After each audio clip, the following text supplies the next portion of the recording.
Oh, what's up, y'all? It is episode 272. Nah, it's another Saturday, y'all. We back in the house. Got a full crew in the house today. You got your boys Rev, Red, Armani, and Coach. And what we talking about this week? Well, things are slowing down. We getting ready for the NCAA tournament. So this is what we call the dry period in sports. What's going on this week? Well, the NFL Combine is in full effect. Jalen Carter don't made a few mistakes, and he gonna have to discuss that and fix that because his draft status is either going this way or that way. We'll talk about it. LeBron injuries are piling up. Lord, it's like a stack of papers on my desk if I work in the corporate office. We're gonna get into that. RJ Barrett, what has happened to him? This guy was all we talked about before the draft, back when it was the Zion, RJ, Morant, and Cam Reddish draft. Now, I swear, we barely hear a peep from him. We got to get in and talk about that. We got to find out, is he really a baller or a buster? Rashad Bateman and Eric DeCosta, play and GM going back at it. Man, that's kind of unique. We're going to get into that, too. The criteria for MVP candidates, how important is the combine. Man, for a dry period, we sure got a lot of interesting topics to talk about, but we're going to discuss it all. Rev Night Crew, I hope you're ready. All right, fellas, episode 272. Let's commence. What's going on, everybody? Welcome to another episode of the Red and Rev Sports Show. Red and Coach are coming to you live from the ATL show. Giving you real sports talk because we are real sports fans. We're real sports athletes who have what, gentlemen? Real sports knowledge. So hang out with your boys, Red, the good Reverend, Armani, and our capable coach for episode 272 of the Red and Rev Sports Show. As is our sports custom on Saturday mornings, we turn our numbers attention to Coach Patrick Thomas with our fingers crossed, hoping that he shares somebody that we all know and all saw play in real time. What you got for us, Coach? Good morning, everybody. Good morning. Well, I don't know if you saw him play in real time. If you don't know this, I don't know if you watch football. Two-time Defensive Player of the Year. He wore number 72 for that team, the that team in Dallas. And he has a nickname all to himself, number 72, Ed Too Tall Jones, 72 for the Dallas Cowboys. Ed Too Tall Jones. All right. I think, Coach, you're the only one that saw him play in his prime. That's for sure. I'm sure Armani wasn't born yet with Too Tall Jones. Nope. I heard of him, but I was not born as of yet, sir. Yeah, I think I remember more commercials than I do him playing. But nevertheless, it's somebody that we've all heard. So we thank you for at least doing that for us. We'll maybe get to where next week's person will be someone where we all saw them play on the field. So I told you the 7 is a difficult group. You just have to dig. I hear you. Well, Red has disappeared. I don't know. Here, we'll let him get settled because we don't want to see his screen. And he looks like he's back in the saddle, so we'll bring him on. Just make sure he's settled because we're not trying to take a tour of his home. All right. Let's see what's going on with the Revenite Nation. See who's in the house. Let's see. Let's welcome Revenite Nation. They are a huge part of what we do here on the Red and Red Sports Show. Let's see what's going on, Brother Joe Black. Glad to have you. Sister Sylvia Harris, good morning to you. The V Miss Harris is in the building briefly, long enough to slam down the gavel. And I guess we're going to have somebody else slam down the gavel to end the show. Brother Jerome K said he's all in it with that real sports knowledge. And Brother Vincent Woodruff was happy with the Ed Too Tall Jones. He said, I'm surprised Coach didn't name the Galloping Ghost. You used that one already, Vince. That's old now. Red has his dealer covering his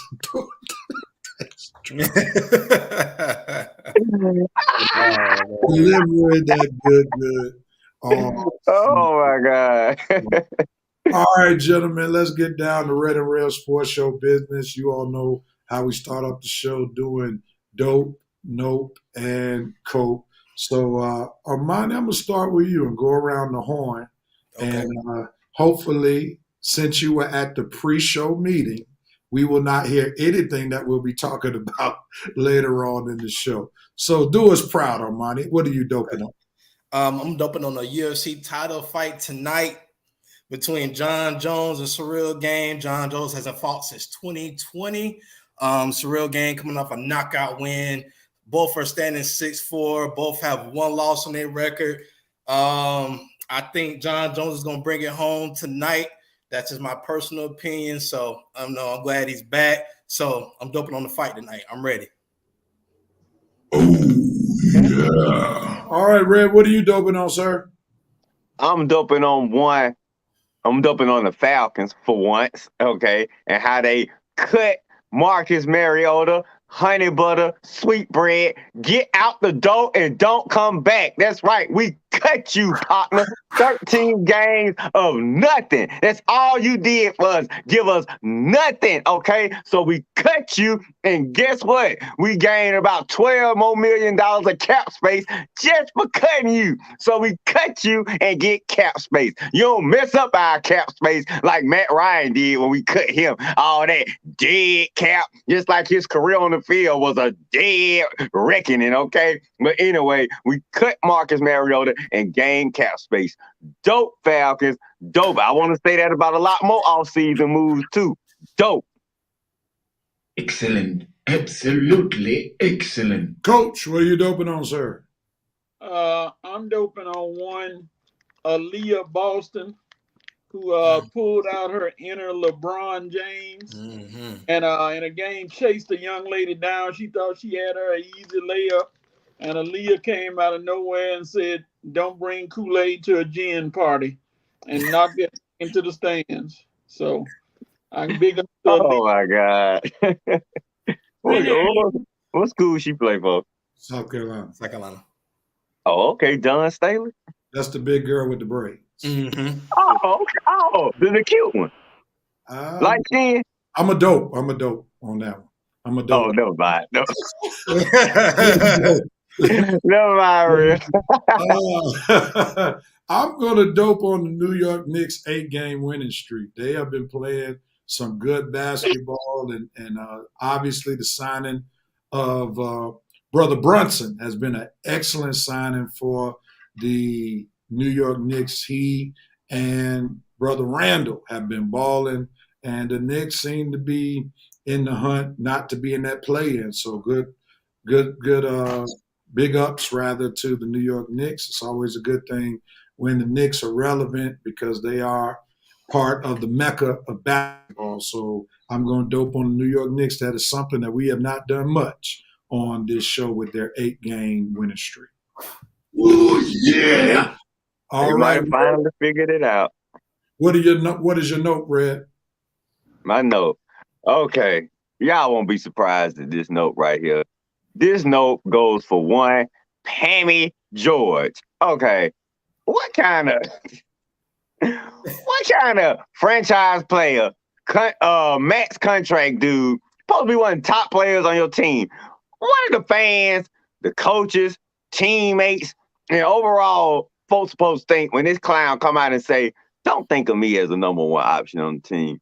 Think of me as a number 2 or below or whatever, okay? But I ain't the number one option. Me, I am not the number one option on a championship team. Don't look at me. Not me. Not Paul George. So that's what I'm noping on. Paul George and his cowardice trying to take the heat off of yourself. Well, it ain't coming off because we are going to look at you when the Clippers fail. They're going to blame you. They're going to blame you for bringing Westbrook over there. They're going to blame you for being inconsistent and inefficient in the wrong moments of the game. So, Paul George, don't you think for a second that you getting the heat taken off of you, partner, okay? You supposed to be the number one option on the championship team. And if the Clippers don't win the championship, we are going to blame you, Pammy George. Got it?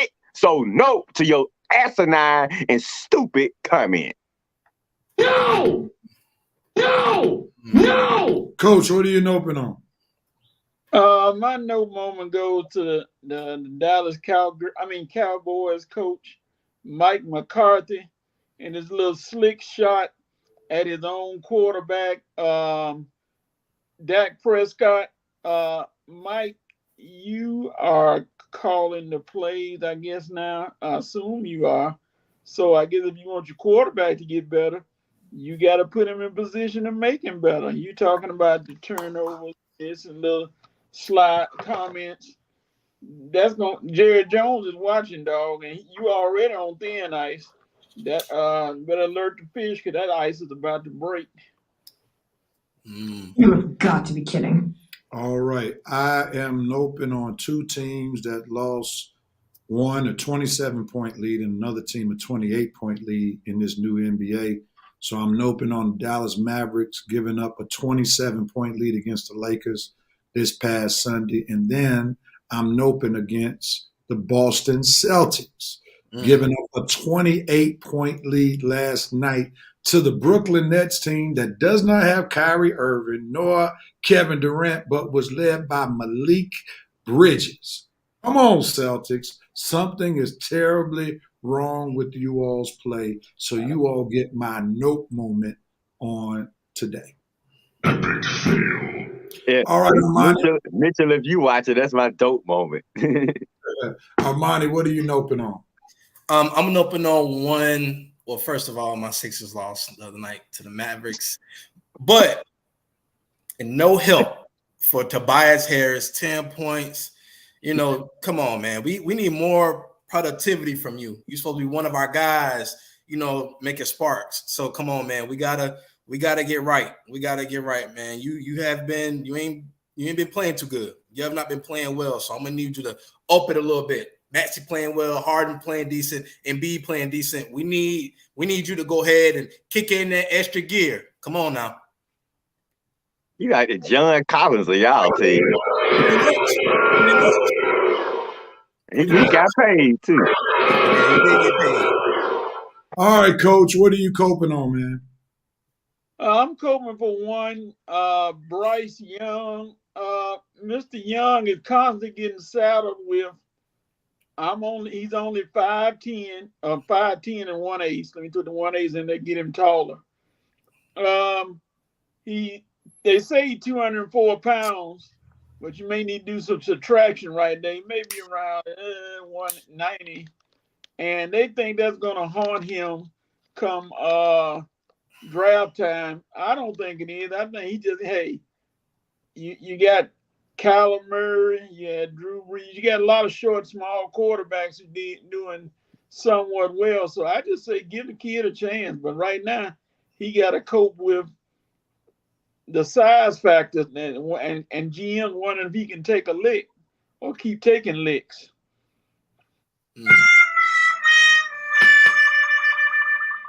All right, I'm coping for Lakers fans right now because last night might have been the night that may have cost the Lakers an opportunity to get into the play-in tournament.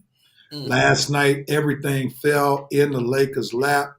They needed Utah to lose, the Pelicans to lose, and if they had won last night, they would have been tied for 9th place, which would have put them in position to be in the play-in. So if the Lakers do not make the play-in, last night could have easily been the night that caused for their destruction. So that's what I'm coping on today.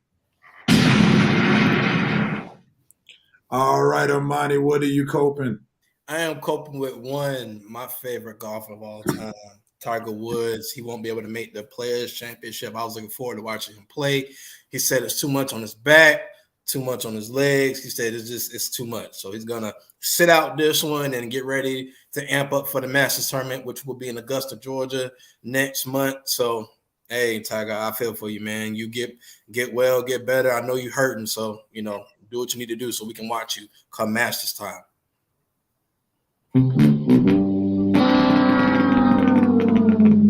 And Red, end it for us. What are you coping on, sir? Well, Rev, you stole one of my copes, but don't worry, I got a backup.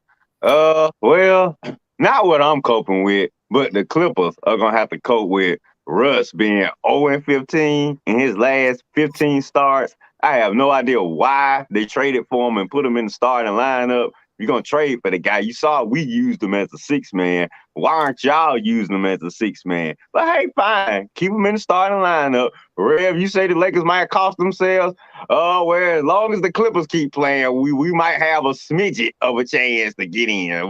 We still got a little breath left, but you're right. That loss last night was horrible. We definitely should have took care of the T-Wolves. So I'm coping with that loss, but the Clippers gonna have to cope too. And when the Clippers got to cope, that make Laker fans feel better. So All right, and they still haven't won a W during the Russell. oh, buddy, I know you're laughing over there. I see y'all conveniently left that subject because I wasn't a part of pregame. I asked our buddy, did he want to talk about it? I'm gonna be honest. I don't know why we talking about R.J. Barrett before we talk about Russell Westbrook. Hey, we can change it. We can change it. We not gonna. Coach gonna be all right. He a big boy. He gonna be all right. If we talk about Russ, man, we got to talk with the people talk. Right. So Okay. we might call an audible. Okay, that's fine. That's fair. We might call it audible. Real pull an audible, the one that Matt Ryan should have pulled in the Super Bowl. For sure. Bro. Come For on. sure. All right, let's get into Reverend Night Nation's Dope Nope and Cope. They got some stuff for us, so we know we got to include them. Let's see what they got. What's up, brother Tony? Glad to have you. Thank you for tuning in. Tony in the house. What's up, boy?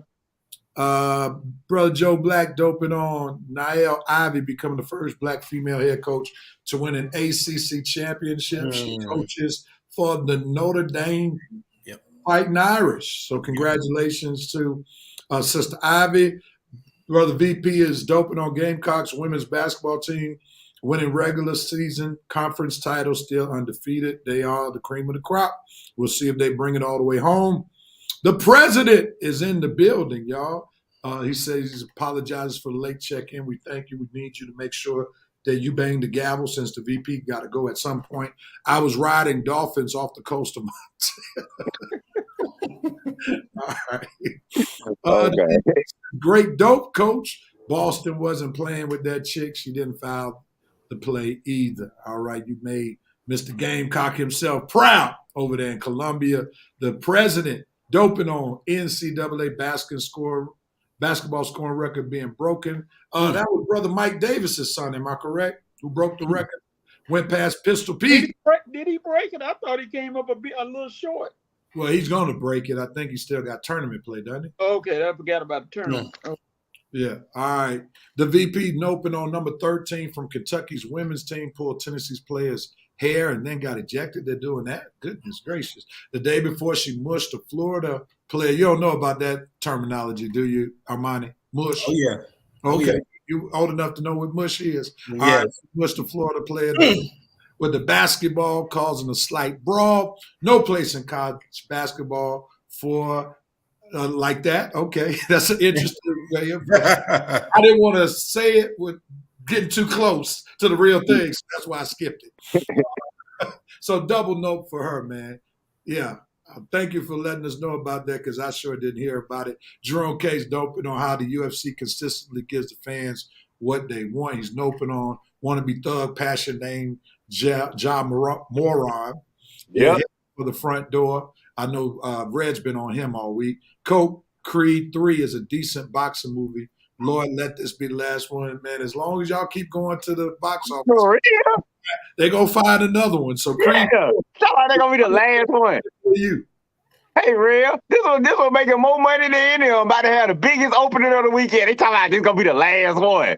Nah, brother. It is just beginning. They're going to have another series after Creed. Yeah. Hey, Real. Hey, Michael B. Jordan going to be the Rocky, the old Rocky in a while, giving mentor to another young boxer. Hey, Red, Once Rocky dies, they're going to find somebody who was the heir apparent or something. Yeah, Rocky's grandson or something he didn't even know he had. That's who Michael B. Jordan. Yeah, exactly. Or his son. Yeah, his son's Yeah, his son's son is going to be Yeah. the next one. So Hey, Rev, they already going all the way to Los Angeles for Creed 8. NWA, baby. No walkers allowed. They going to keep going. yeah, they Hey, going. if you got 10 Fast and the Furious movies, trust me, you'll have at least 6 or 7 Creed movies. Boxing brand is there. Nobody can top them. Yeah. Only boxing movies that have been out are like real life stories. Yeah. You have George Foreman out now. You had Muhammad Ali done Ali. by Will Smith. So Cinderella Man. yeah, so you got this fictional boxing movie that's been hitting since the 70s. Yeah. So I mean, they're gonna keep it 70s. That's what I'm saying. 1976, Best Picture. They don't got all these movies, boy. Yeah, man. I mean, it's almost 50 years. Yeah. Yep. It's about 50 years. Yeah. About 50 years. All right, going on. Noping on Ja Morant. Ja Morant. That's it. All right, y'all not liking Ja Morant this week. I understand with that gun story. Oh, he did something else today. I put it on my page. You'll see. Stupid. Okay. Joe Black noping on some of the conditions of the NFL PA report cards uncover like rats in Jacksonville's locker room. My goodness. And some teams not feeding their players properly. Yeah. You know, I mean, I guess they don't have the best training room. So, you know, but those jokers got enough money to demand certain stuff. But nevertheless, I got you, man. Coping, the president is, regardless of the championships, Kirby Smart doing everything he needs to do to be an effective communicator to his team. Too many of them are getting into trouble over stupid incidents. We're gonna talk about that in just a moment. Joe Black coping on Jalen Carter's poor decision cost him draft position. Dante is noping. Moment goes to Ja Morant for posting a live video with the gun on IG. How ignorant can he be? And we're gonna see him eventually have a major fall if he doesn't get corrected. Sister Harris said, Lakers so sad. Vincent Woodruff, Coach, you're right, Coach. The spin masters out there trying to give every reason not to draft a black young man to be an NFL QB. Sounds about right. That's the VPs. Monica right there.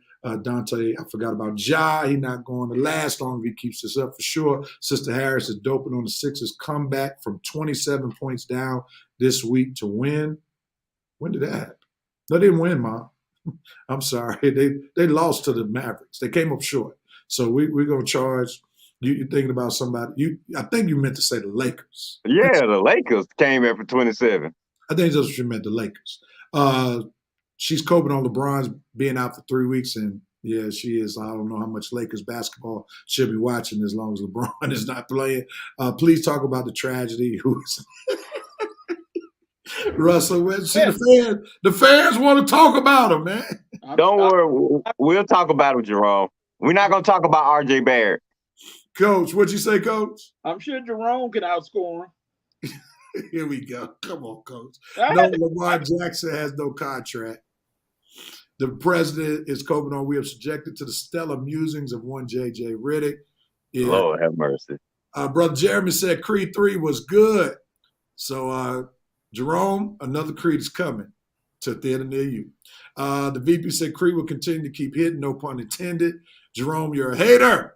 Red, I guess they will have a Creed meets Fast and Furious collaboration speed punch. That's a good one. Moron needs to be in an episode of Scared Straight, Fake Thug, for sure. Red, I guess they'll have a Creed. Oh, I got that one. And then we got that one as well. All right.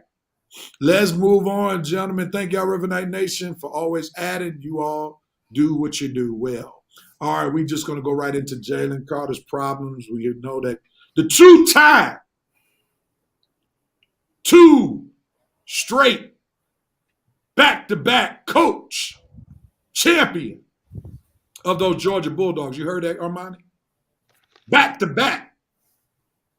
I ain't said that in a while. That's set in your spirit, Armani. I wanted to just sit in your spirit. Back-to-back champion address. I'm cool with it. The football problems of his team. He says they don't have a culture problem. It came out that Jalen Carter, some argue, may be the top draft pick in this year's draft. Was at the site when one of the football players, the day after they had their celebration for winning the championship, was in a car with one of the workers for Georgia that ran off the road and ultimately killed 2 out of the 4 passengers in that car, and it's been stated that they may have been drag racing, and Jalen Carter was in the other car. I'm gonna start with Red since it bleeds black and red in college football. What are your thoughts about all the reports that came down, and also in particular Jalen Carter? What you got? Well, it was kind of shocking and surprising to hear that the tragedy that UGA experienced about 2 months ago with the fellow staffer and the offensive lineman. It's surprising to hear that Jalen Carter, this was the issue that he was being questioned by the police for. So I mean, and it's amazing that we didn't hear about Jalen Carter's name being anywhere around the scene or near the scene until the combine, all right, to right when it's time. It's about, the draft is about to be near. So once again, we have questionable media coverage, because if Jalen Carter was around the incident when those two people passed away, why are we just hearing about that now? You understand? That's what I'm concerned about. I'm sure. Why couldn't you tell us Jalen Carter was present when those two people passed away back then? Why is this being a surprise now? That's some questionable media coverage right there. But no matter what, two people still lost their lives in this incident. So I'm not going to sugarcoat. I mean, I'm not going to, disrespect that particular part of the story. But and Jalen Carter, the reckless driving charge, it's a serious charge. I mean, these young kids, I'm still trying to just bamboozle, or I'm trying to use a big word, but anyway, I'm just shocked at how these kids get in these cars and do all this drag racing and stuff now, man. The way folks drive in Atlanta, you got me out here driving like a grandma most days. So doing our drag racing, I don't know what type of streets they have in Athens or anything. Maybe they're using the same sets that they use on the Fast and the Furious movies, but drag racing down public streets has always been kind of weird and very unsafe and kind of stupid to me. But hey, like I say, it's a mistake that Jalen Carter made. I'm hoping that he's going to learn his lesson. I mean, two people lost their lives, so if you don't learn your lesson, then yeah, you definitely have some serious character issues. But he says he has his side of the story. I hear him out. I'm not going to use this particular situation to dog him out completely. I mean, like I say, he's a young kid. He made mistakes. Lots of young folks out here do this crazy stunt called drag racing. I think it's very dangerous and unsafe. But like I say, I'm hoping he learns his lesson from the situation. And it's just sad to hear that the two people that we lost months ago come to find out that he was part of that entire situation. So that was like surprising to hear. But I think he's still a top 10 draft pick. And if he does fall, I'm hoping the Falcons will be right there when he falls, because I still think he's going to be a beast of an NFL player. All right, before we move on, let me give a shout out to Xavier Barbershop in Memphis, Tennessee. Reverend Melvin Watkins must be in the barbershop, letting them hear our show on today. So thank y'all so much for tuning in. And big ups to Pastor Watkins, letting everybody know in Memphis that the Red and Rare Sports Show is on Facebook. God bless you, sir. All right. You doing, Reverend Watkins? All right, Armani, I'm going to let you jump in there. What you got on this topic about Jalen Carter? What you got, man? I mean, it's very tragic and very sad about what happened to the two individuals that were lost their lives in the incident. Jalen Carter, I think, is probably is the at least top 5 guys in the draft right now. It's just kids being excited after a championship game, and they wanted to race thinking that it was cool. But at the end of the day, you broke the law. Not only did you break the law, but 2 people were killed in this situation. So Jalen Carter, I hope that you learn from this lesson. My only question is, he was a mile ahead of them. So I don't know if they were drag racing or whatever they were doing. I wouldn't be surprised if when Jalen Carter's drafted, depending on what happens after this, I won't be surprised if the commissioner decides to step in and maybe do some kind of disciplinary action. But I mean, it's just sad overall. It's just a sad situation. And Jalen Carter, I hope that you're healing, and learn from the mistake that you made. Understand you're in the big leagues now.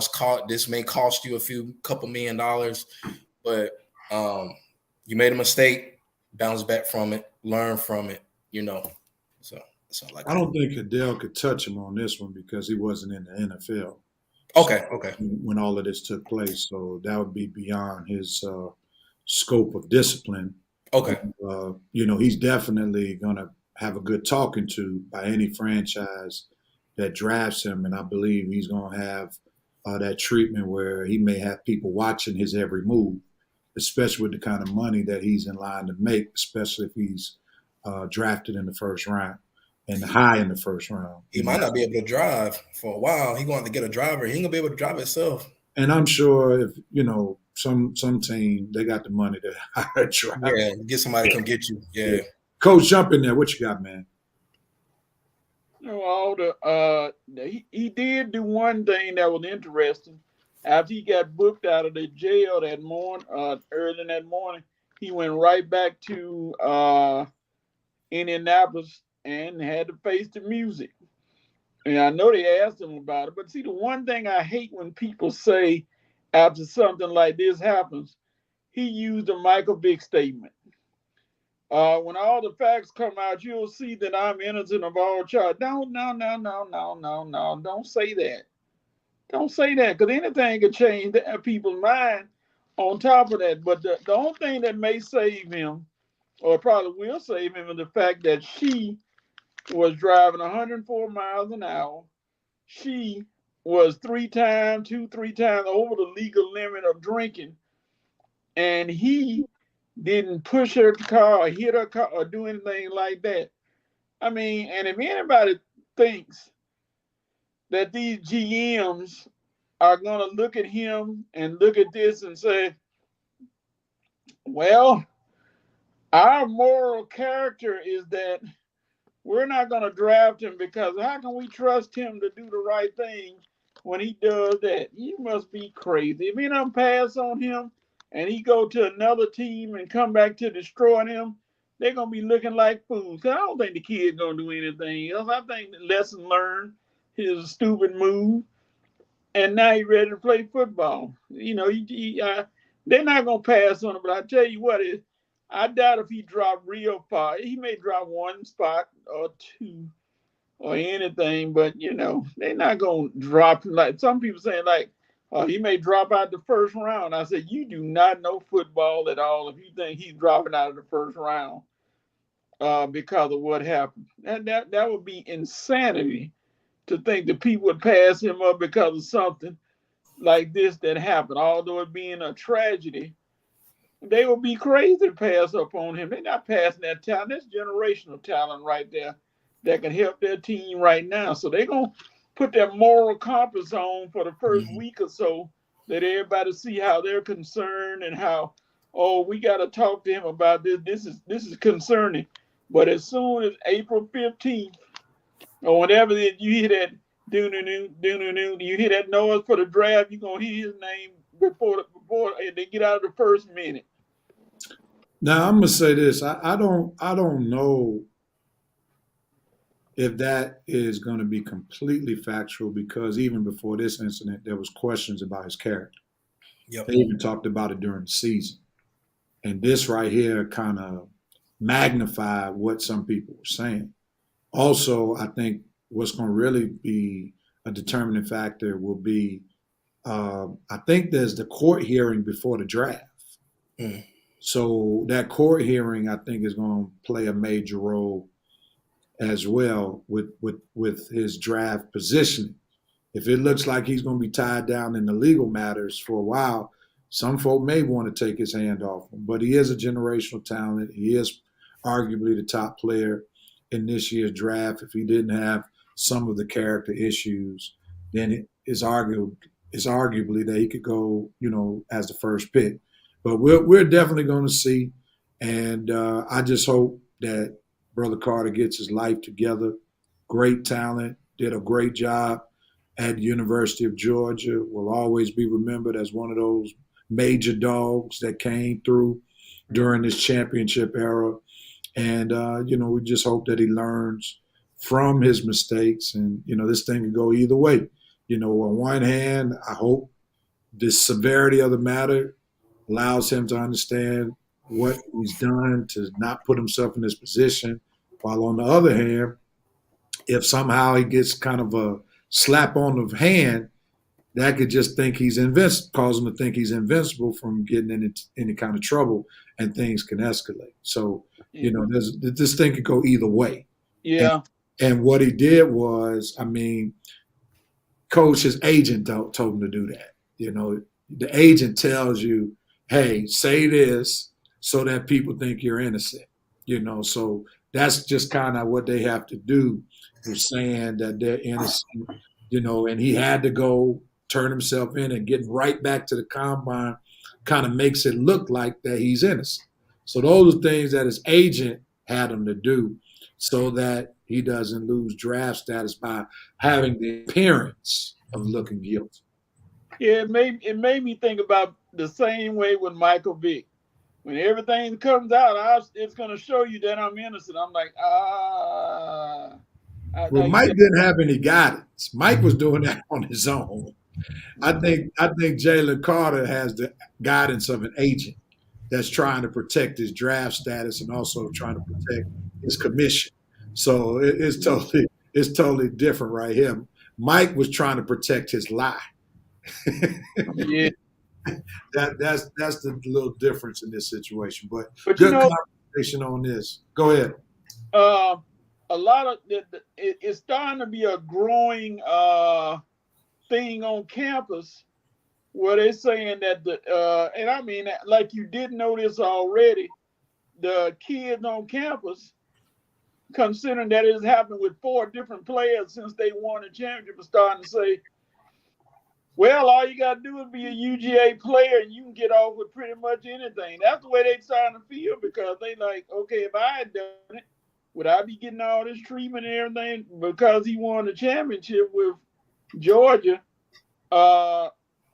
He gonna get off. And Kirby had, I don't know if he had to defend that or say something about that, but they say that's kind of a growing sentiment. They saying, forget the championships. We got to see how you gonna handle this, coach.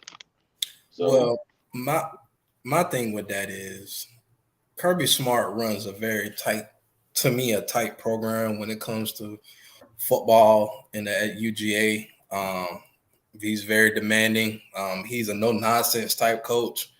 So my whole thing is, what else could he do? Could he say to prevent actions like this? There's nothing that he could do.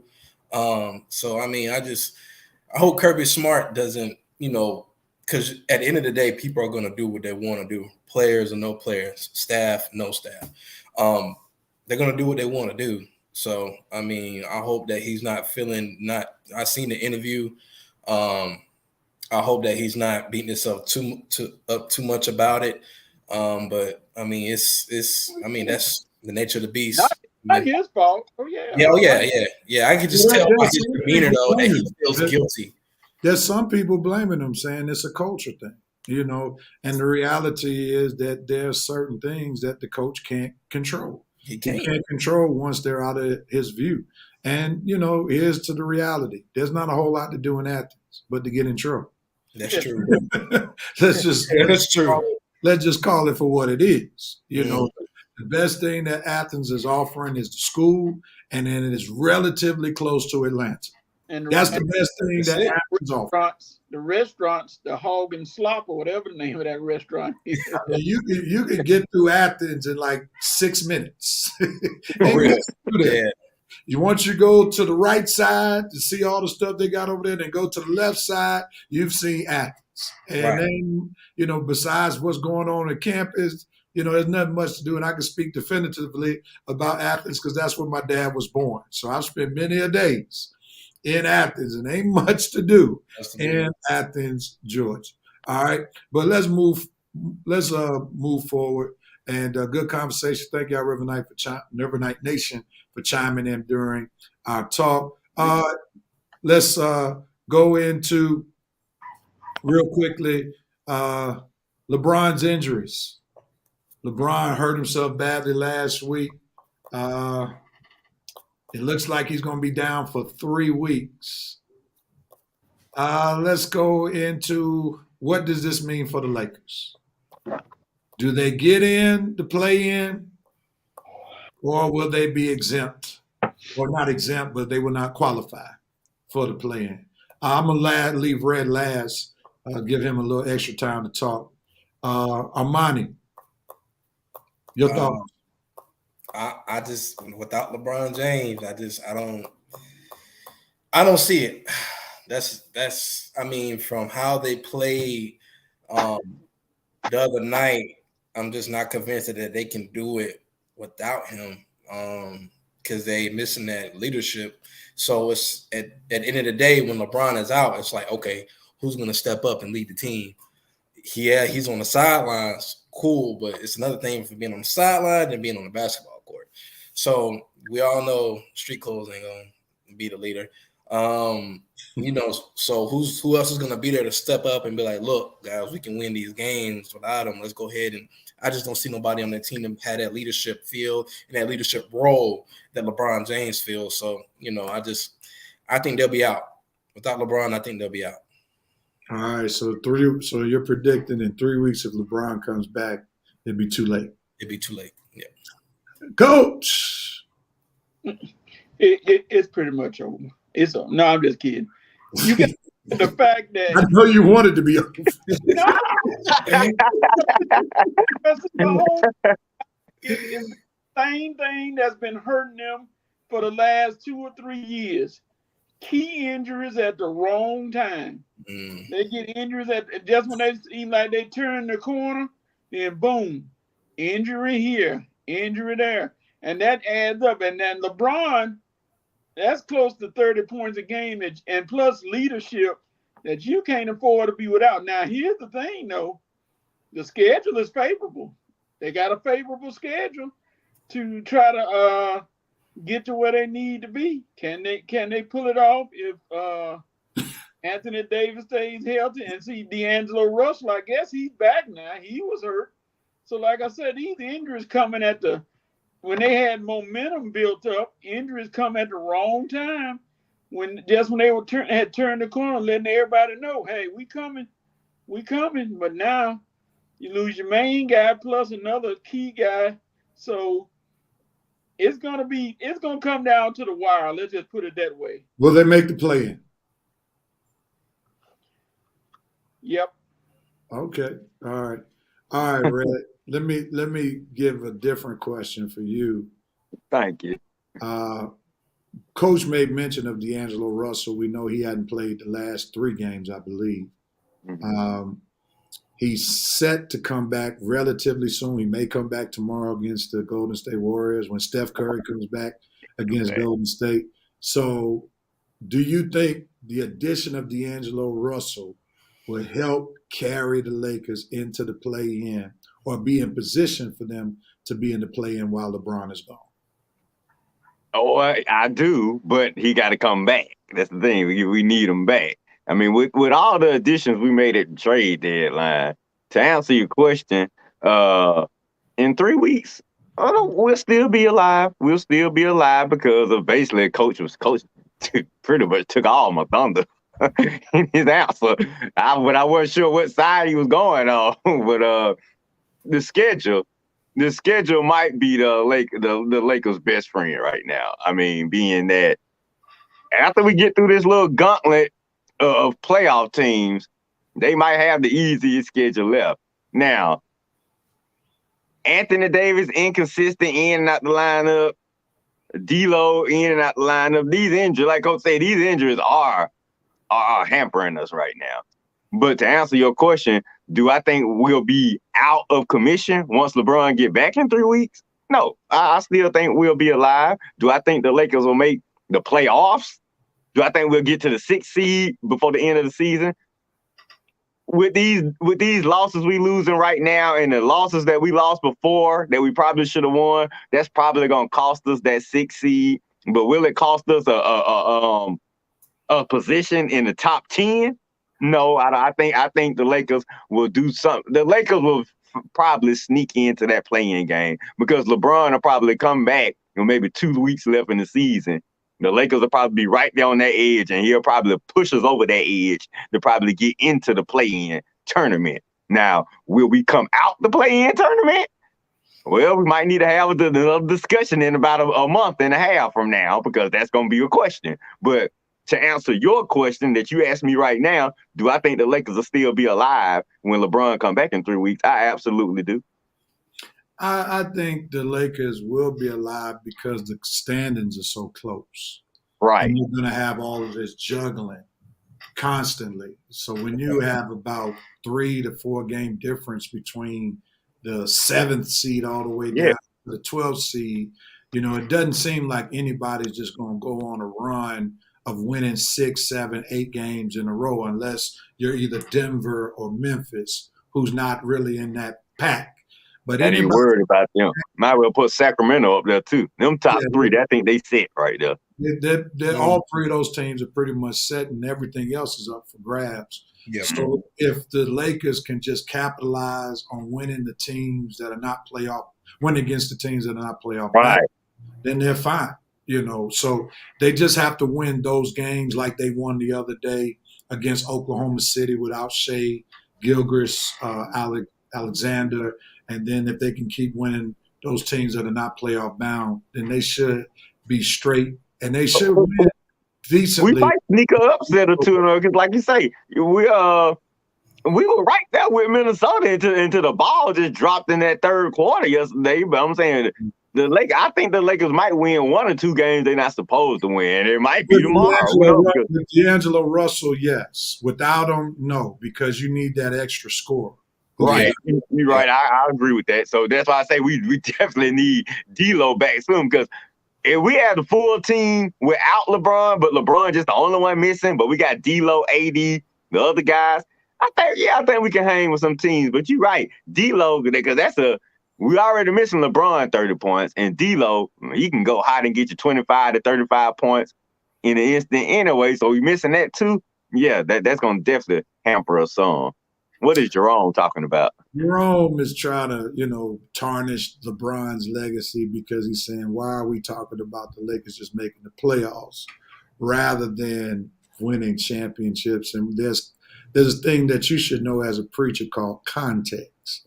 And we understand the context is injuries. And we know that the Lakers are in the situation that they're in because all season they've been battling injuries. AD was out for half of the first half. LeBron has been in and out. We wouldn't be talking about injuries if LeBron and AD were healthy. And we understand that now LeBron is starting to get beat down by Father Time. It is what it is. All the greats undefeated experience it. So, you talking about tarnishing his legacy, because I saw another post talking about it would be bad for LeBron if his team doesn't make the playoffs. So you are talking about his legacy. Stop it. All right. I read your post. Red, what that word you use? Huh? You said context? Yeah, context. Oh, I thought you said context clues. My bad. He's getting old. Yes, we all know that. 20 years in the league, he's old. He's doing better than any person who has played 20 years in the league. Let's be clear. Kareem wish he could have averaged 30 in year 20. Kobe wish he could have averaged 30 in year 20. So when we compare his year 20 to anybody else's, LeBron, it's not even close. It's not normal. That's not the normal neither. That's not normal. He's not supposed to be at that age. He's not supposed to be doing that. He's supposed to be a role player. He's supposed to be on the bench. That's what he's supposed to be. Really, he's supposed to be retired. Exactly. Everybody else in the class is retired. Exactly. I agree. I agree. What's going on, Miss Dana Brickers? Mr. Brickers, some love. What's going on? All right. We are talking about LeBron. We are talking because he is newsworthy in year 20. If you put $1 million a year towards your body, yeah, you gonna do your thing. Yeah. Well, he set the standard. If you're gonna make all that money, you might as well take care of your body so that you can make it for as long as you can. Yeah. So those guys, Instead of wasting it on girlfriends and baby mama, say, "Here, baby, take my credit card and go to the mall." That ain't crazy. He probably still do that anyway, I'm sure. That's how he became a billionaire. Because To he's smart. Savannah, yeah. And Savannah, you know her cheap self ain't gonna go spending all that money. That woman is I cheap. think they just had good financial education. I think LeBron just been around folk who were smart. You know, he had good mentors. Like his wife. Yeah. Yeah. I'm telling you, y'all gonna learn in the coming years when they finally do that documentary. When LeBron have his big Netflix documentary, watch You Be the Star. You're gonna hear Savannah talking more in that documentary than anything. And I mean, we already know how smart Savannah is because she put LeBron in I won't say in a bind, but she just basically challenged him when she said, "I ain't moving with you to Miami if we're not married." I mean, she put it down. Well, I'm not taking these children until we marry. And that was smart because most women would have packed up the bags without any security besides child support and moved to Miami. But she said, "No, it ain't gonna be that kind of party. You're gonna put a ring on it." And you saw LeBron put a ring on it. So she's definitely a smart woman. You obviously she values herself. And it could be argued what Brett is saying that she probably has been one of the reasons why LeBron has excelled so much off the court. So big ups. And as he got his first ring, and then she got a ring. That was pretty. That was yeah. And like the bottom line is, as they say, behind every great man, there's a great woman. And I think that's very true when it comes to LeBron. Oh yeah, in his case, cause like Queen Nessa, Savannah is the queen. And you don't see her out here doing no basketball wives or silly reality please. That is beneath her. That is so beneath me. That'll never happen. I laugh at these lame women. That ain't gonna happen. All right, we're gonna skip one of these topics. We're gonna go into this one right here. Duke, North Carolina play. And really, I was actually contemplating this being my note moment. Because I've never remembered a time where the Duke North Carolina rivalry has been so irrelevant, so insignificant. There have been times when one of the teams was down while the other team was doing quite well, but both of these teams are fringe NCAA tournament teams.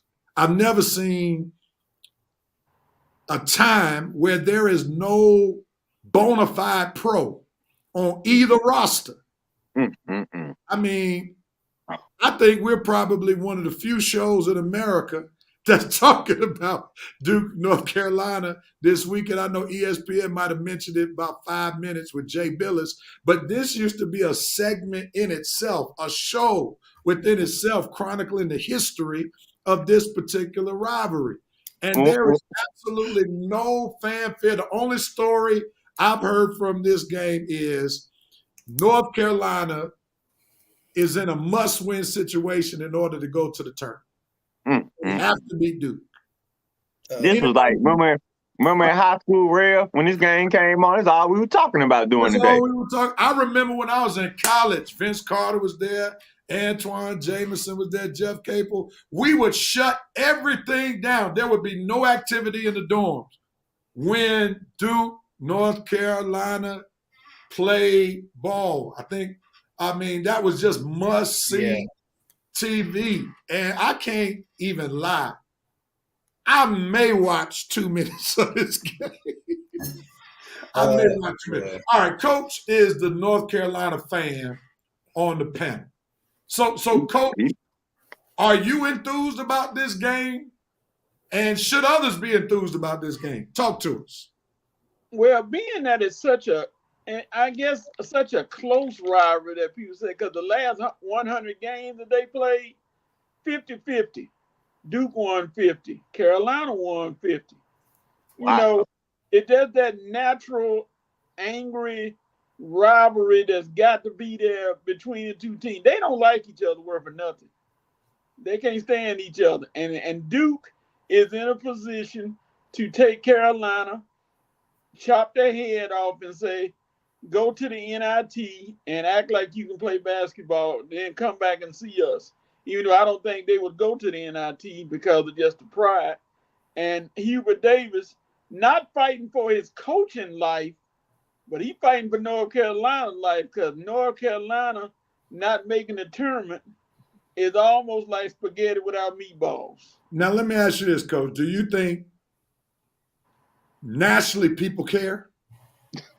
Well, ESPN just did they do the big show from Carolina today. So yeah, they did everything they could to pump it up to make it seem like the rivalry that it is and what's at stake and everything. Uh-oh. So it's gonna be interesting to see how many people watch. Of course, it's gonna be well attended because it's the game, but it's gonna be interesting to see. I want to see it, like you said, the national audience for the game. Some are just gonna watch it for the ambiance of them two playing each other. Some gonna watch it because they actually like basketball, and some gonna be like you. Let's see what happens. If the score at the end of the first half is like 20-10, I'll be like, well, man, I'll go watch reruns of Good Times or something like that. So it's gonna be interesting to see how the national audience perceives it. It's got that prime time slot as always, 6:30. So we'll see. For real? I Well, would thought yeah, they would have gave that a. yeah. I mean, that's the best game because of the rivalry. Right. But like they can't even advertise players in NCAA because nobody, number one, knows the players. Right. Number two, there's really no one like that to advertise. Remember when Zion Williamson played for Duke?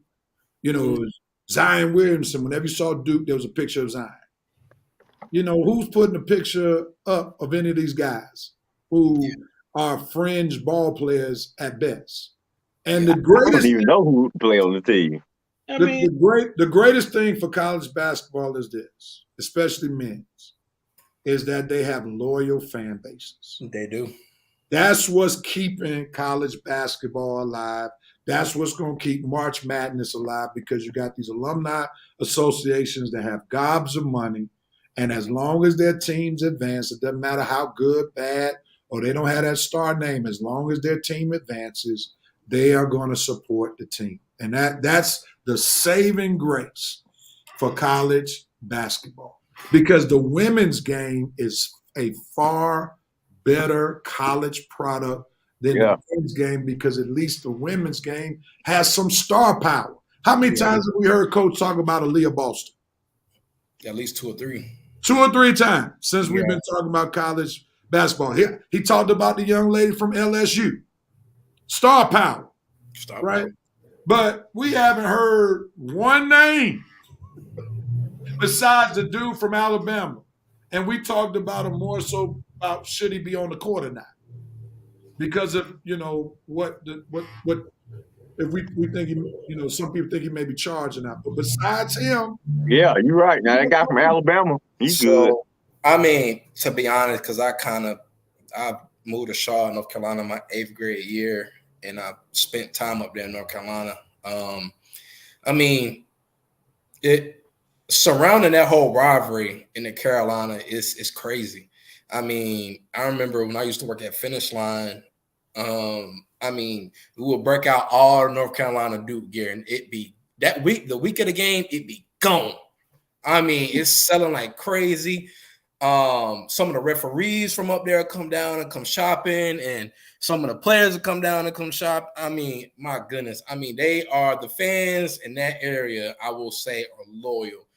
If you go driving through and it's a Duke North Carolina game, hey, go around because you're not getting through 85 South. So I mean, it's a rivalry that is very fan based. The state shuts down for that game. Even right now, a couple of my friends that went to UNC, NC State, that whole tri-college area, all of them are going to the game today. So I mean, but does it need to improve? Yes, because like you said, star power isn't there anymore. So I mean, but the normal loyal fans, they'll still be there. Question for you, Armani. Yes. And it goes off the court. Why y'all close Finish Line? I used to get a lot of my stuff from there, man. What's the problem right there? Why y'all close it? I think you're thinking about Foot Action. Foot Action closed down. Fine. I used to love shopping at Finish Line. Finish Line ain't closed down that I know of. You sure? Because I Yeah. don't see. Foot Action is closed. Foot Action went out of business, but Finish Line is still up and running. All right, we can Google that, so we don't need to talk about that. Yeah, sorry. Sorry. That's something you can Google now. All right, any closing comments about the rivalry? Here's the question: are you watching tonight, Armani? Yeah, because it's kind of like I'm used to watching it. It's one of the only college games I do get a chance to watch. So I'm like, I'm gonna watch it. If it gets out of hand first half, I'm like, okay, let me go do something else. Somebody said they could picture you being a Foot Locker kind of guy. The VP said that. So what you said, VP? You could envision him in that referee shirt.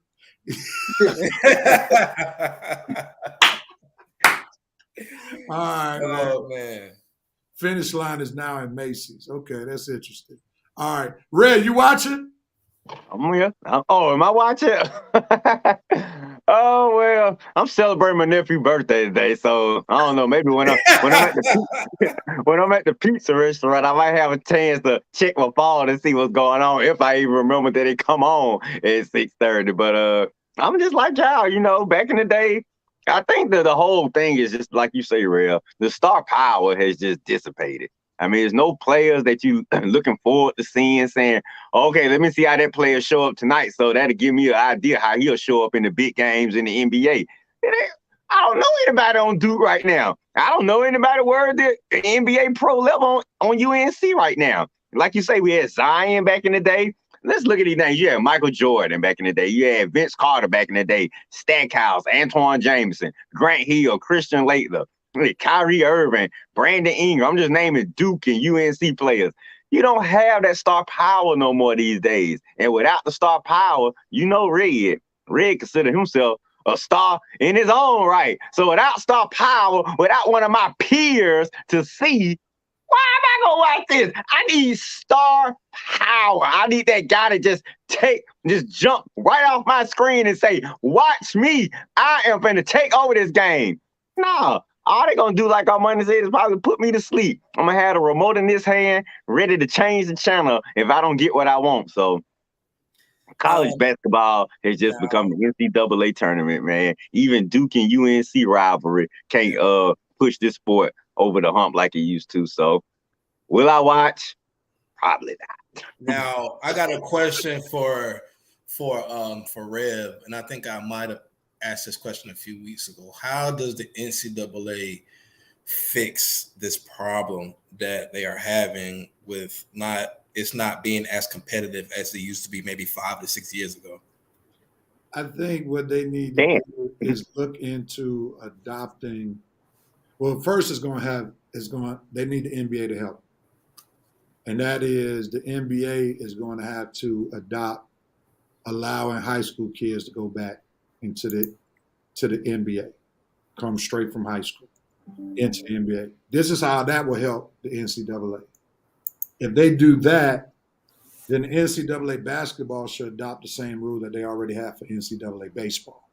That is, if you decide to go to college, you have to stay until your junior year. Yeah, that would be a good remedy. Let them have the chance to jump from high school to college. I mean, to the NBA. But if they go to somebody's school, they have to stay for 3 years, because what's happened, like we look at a player like DiVincenzo for Golden State, right? Yeah. Like, he didn't have a great freshman year at Villanova. He had a great NCAA tournament. That great NCAA tournament turned into a first-round draft pick. And that hurts the game, where all it takes now is for you to have a great 5 or 6 games, and then you automatically become a first-round draft pick. And we know first-round draft picks in the NCAA, you get guaranteed millions of dollars. So you can't allow that to take place where your freshman, just after 5 games, can jump and then there'll be a first pick. Because Villanova fans were looking forward to Omari Spellman, who got drafted by the Atlanta Hawks, who's been a bust in the NCAA, and DiVincenzo, who got drafted by the Milwaukee Bucks. They were looking forward to those guys coming back, but because Villanova had a good run and they wound up winning the championship, and they were two of the pieces that helped win them that championship, now they're going in to the NBA draft. So I think if the NBA and the NCAA can partner, NBA let these guys come from high school, then NCAA, hey, if you come to our school, you got to stay for 3 years. That's going to help these kids develop. Also, that's going to help the programs have programs so their fan bases can follow them. Right. 3 years. Right. 3 years. If you stay for around 3 years, we'll know. We'll know what type of. We should have a very good idea what type of talent you are when you come out. I agree, Real, because they definitely. That's why college football is so popular right now, because they make the kid. You go to college football. You ain't gonna go to Alabama 1 year and then try to go to the draft. Oh no, you got to stay 3 years. Right. That's exactly what they need to do. That's simple. Make these kids right. If you want to go from high school to the draft, you have that option. Go into the draft. If you get drafted, fine, you're on team. But if you don't get drafted and you go back to college, you're there for 3 years, buddy. No ifs, ands, or buts. You go overseas. Well, we don't care about overseas. We're just trying to fix college basketball. Any kid signs up for a program. I don't care if it's big as UNC or Duke or as small as Clark, Atlanta, or Mercer University. 3 years, no ifs, ands, or buts, guaranteed 3 years. That's the rule. Follow it, and that will improve the sport. All right, last question on this topic goes to Coach. Who wins tonight? That home and home has a lot of difference to it. Duke won at home against Carolina, and Duke is actually undefeated at home. So Carolina, lucky they're not playing there, or it wouldn't be worth watching, because Duke seemed to have a second gear at home. So I'm going to go with Carolina by 5. Carolina by 5. You heard it here from Coach. We'll see if he was right. All right, that leads us into halftime of the Red and Red Sports Show. Thank y'all so much for tuning in. We have a second half. We got some more basketball, a little football, a little baseball coming to you during the second half of the Red and Red Sports Show. We'll be right back.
And we are back on the Red and Red Sports Show, coming to you with the second half of this show. Hopefully you all have been entertained. Thank you, Reverend Nation, for chiming in and letting us know that you're tuning in, as you all have helped aid this show to be a good one so far.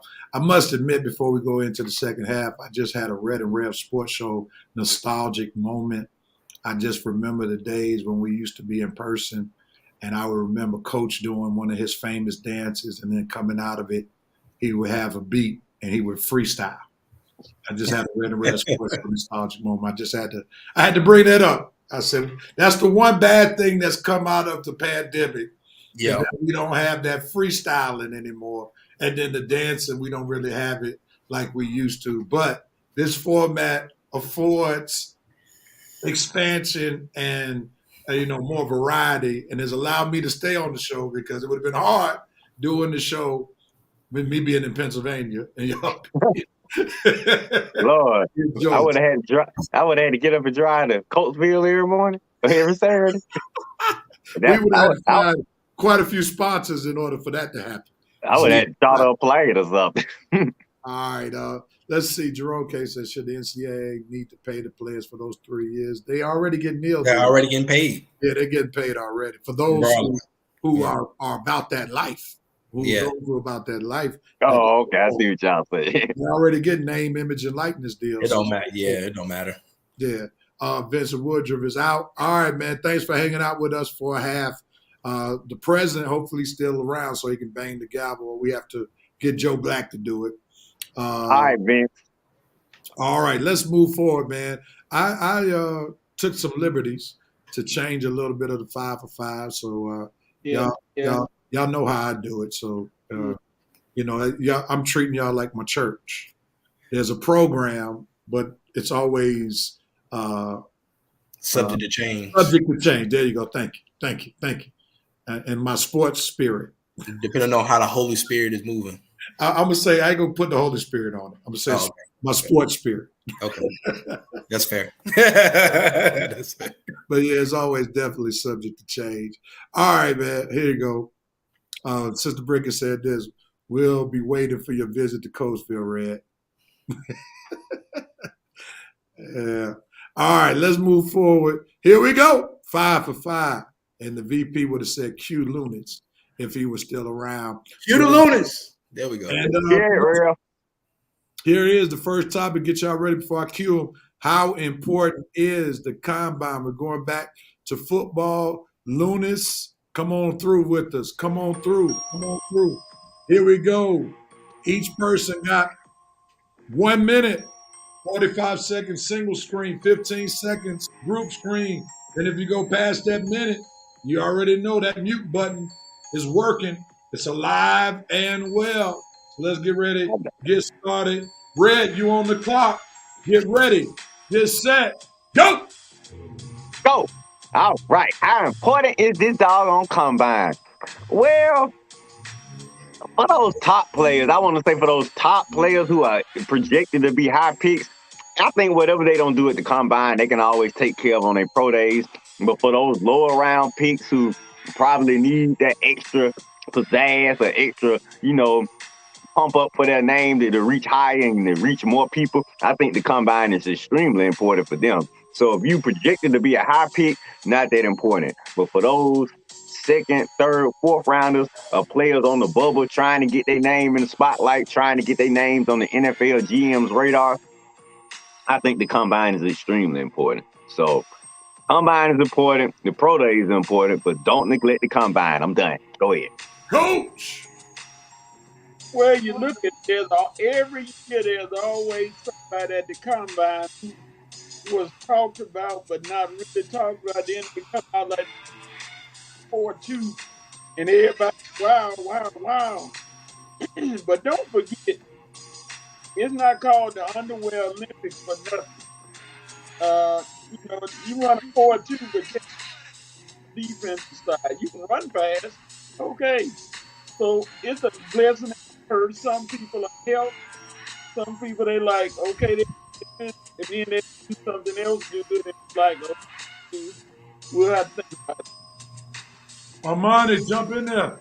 Okay, so how important is NFL Combine, right? So from a fan standpoint, you get a chance to see the players that you don't normally get to see. All the Division I, Division II, Division III schools, those lower level schools as well. So I think it's important for, fans get a chance to see.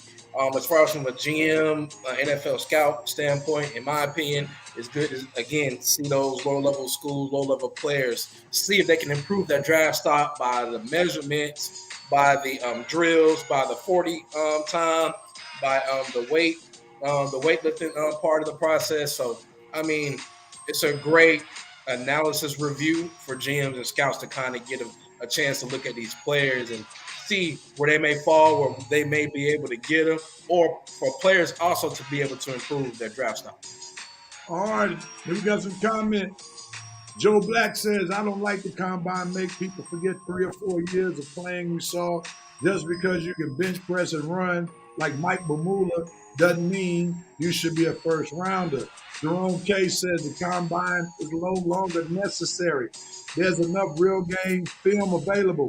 The NFL and ESPN have turned the combine into a money-making opportunity and fan experience. That's all it is now. Sister Dana agrees with somebody. Real quickly, your thoughts on those takes? Quick takes. Do you agree with Joe and Jerome? I think Jerome has a point because of technology these days. Like I say, you can look at people's film, you can go online. There's so many ways, there's so many avenues and options you have to research a player and to study a player and figure out what type of player he is besides the combine. So I kind of agree with the technology we have these days. There are more options. Armani, jump in there. I halfway agree. Only because that, again, some things you might not, everything you might not be able to see on film, how a player can flip his hips, how he can speed, turn around, how he can reset himself if need to be. So a lot of things you can see on film, but, if you can get it, on the field without shoulder pads and stuff like that, and then you can kind of be able to critique that player. Hey, you're missing a step here, you're missing a step there.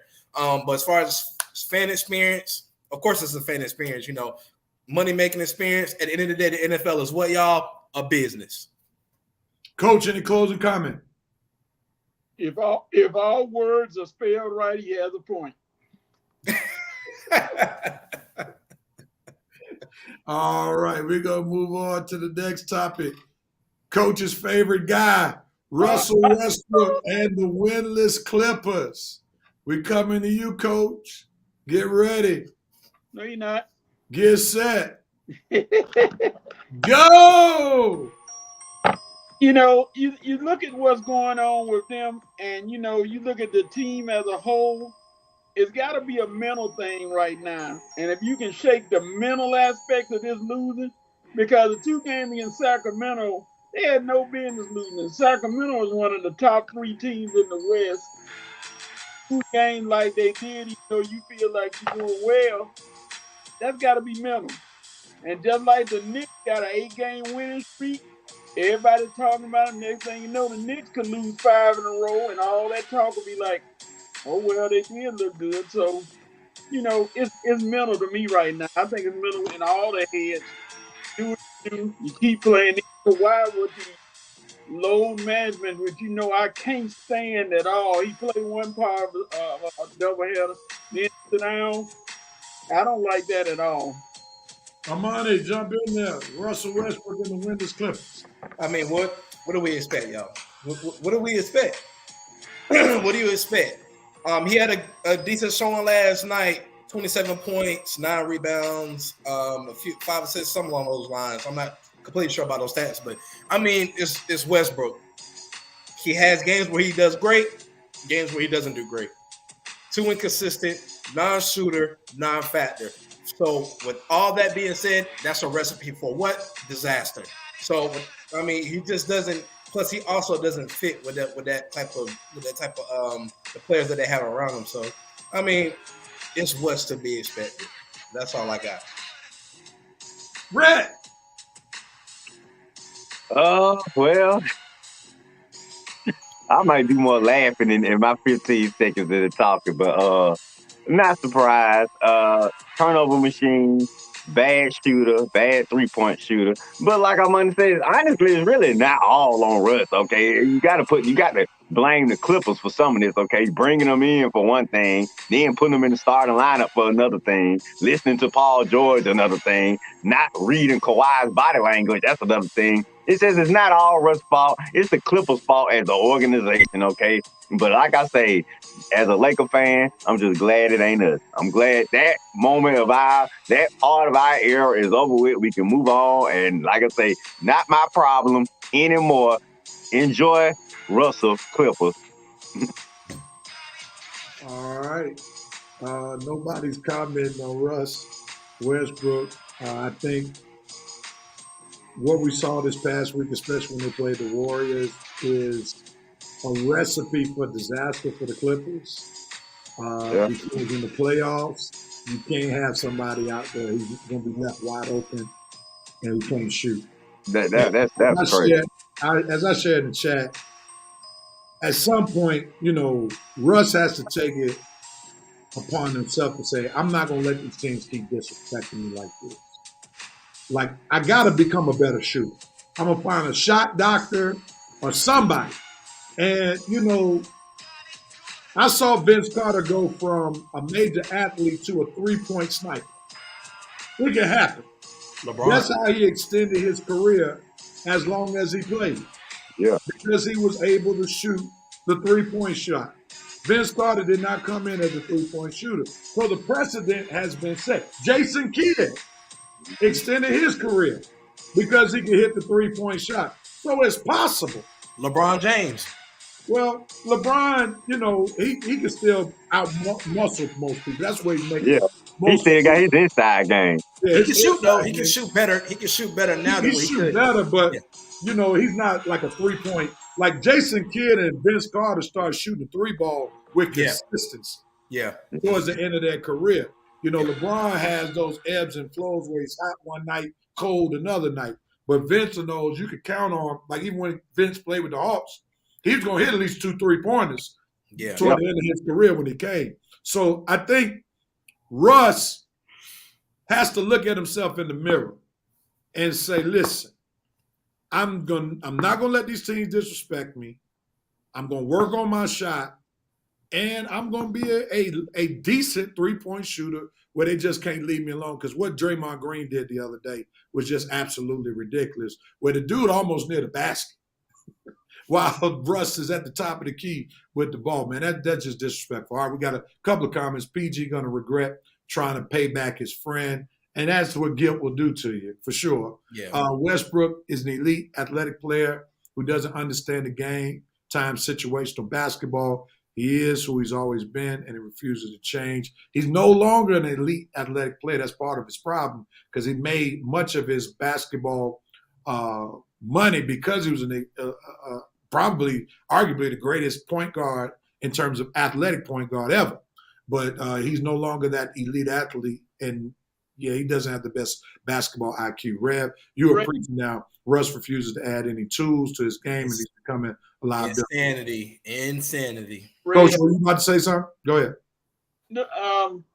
Wouldn't after the game with the Warriors, now if he follows up last night's game with another game like that, would you try to say that he's at least trying to make changes and doing something to help the team even though they lost? If he follows it up, he had 20 plus and had a good shooting game last night. He was like 12 for 16, which is well over 50%. So well, the thing is, the reason why I'm not going to get too excited about that. Excited. No. Oh, no. Here's the reason why I don't know if that was just an anomaly, what he did yesterday, because he did that in the absence of Kawhi Leonard. We have to ask the question, what will his production look like when Paul George, Kawhi Leonard, and he plays? And when he plays, what will he do? Like, they need that 20 when all three of them are playing so that they got that extra scorer. So that's why, he had to do what he had to do yesterday because he got more opportunities to score since Kawhi didn't play. So that's my question. What does he do when Kawhi is getting double teamed? Can he hit the 3-point shot? So that's why I want to see him do more when everybody who's set to play for the Clippers, they're on the court. Is that fair?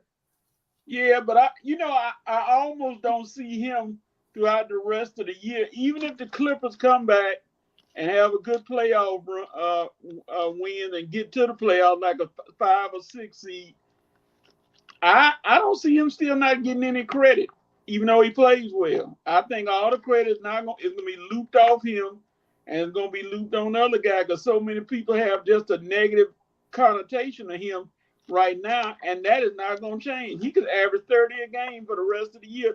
People are still going to try to find a way to say, oh, well, 30 points a game, 5 turnovers. See, that's where I just look at it like, that's why I go for him so hard, because I don't like the fact that he can do nothing right. So let me interject, Coach, and let me show you. His career makes people look at him in that light as Right. if he's a stat stuffer. That like people look at him like me and Red looked at Matt Ryan. Empty calories. So he goes down in NBA history averaging a triple-double for 2-3 straight years. What did that do for his team? If he's averaging 30 for the Clippers, but they're not advancing, what does that do for their team? But again, how can that all be placed on him? But the thing is, you get credit when the stats are met with results. Okay. Like that. That's why you look at, if you look at the greats per se, and he's going to the Hall of Fame, so I'm not going to say he's not great. Okay. But if you talk about the all-time greats, they had stats along with team production, which made them great. Russ has put up stats. He's put up stats everywhere. But the team production is lacking. Like when KD left, he had the stats. He won the MVP, but OKC was like the 6th, 7th seed. Mm-hmm. All right, he goes to Washington. He put up the stats. The only reason why the Wizards got in is because they expanded the play-in. They were part of the play-in. Yep. If they had kept the 8, he wouldn't have been in the tournament. You know, he had the stats with Harden in the bubble, but they didn't advance. You know, he had decent stats with the Lakers, but his play did not lead to Lakers victories. So will if it goes the way it goes, will they be saying the same thing about Nikola Jokic? I think Nikola Jokic is getting a lot of bad rap in the playoffs. Mm-hmm. They give him credit in the regular season because Right. he's in the regular season, but people are getting Jokic because, matter of fact, that's why I think some teams would like to play Denver in the first round, because Jokic hasn't proven himself to be a great playoff player yet. Regular season, he's all day, any day. But when you play a 7-game series, he backs down. They can punk him. You know, so people are giving Jokic a bad rap. That's why Denver has the best record in the West. You don't hear anybody saying Denver is the favorite to come out the West, because everybody knows about Jokic's problems in the playoffs. Mm-hmm. And you know, I also look at the Clippers, just from the outside looking in. They don't rebound well.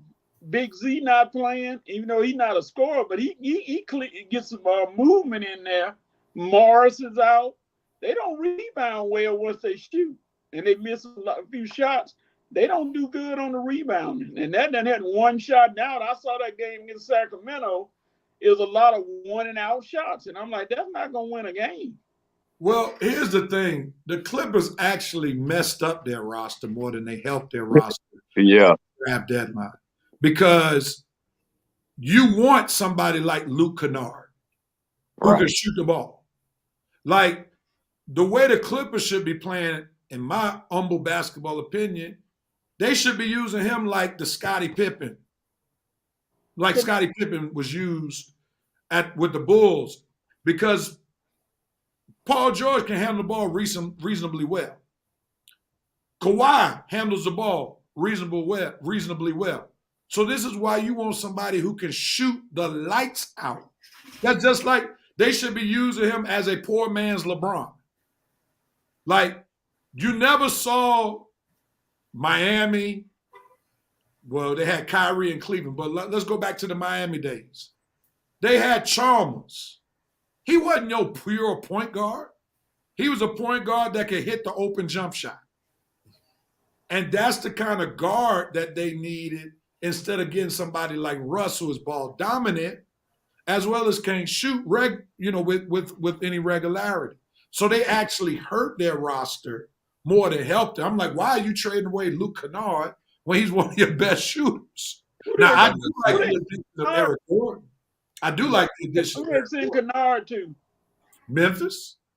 Okay. And here's another thing I think we also getting lost in is Russell Westbrook, in my opinion, whether people disagree or disagree with it or not, he doesn't make team players around him better. I mean, he's not that type of player. He's not, and that's what separates him from a player like you always mention, Coach Chris Paul. Chris Paul makes everybody around him better. Westbrook is me.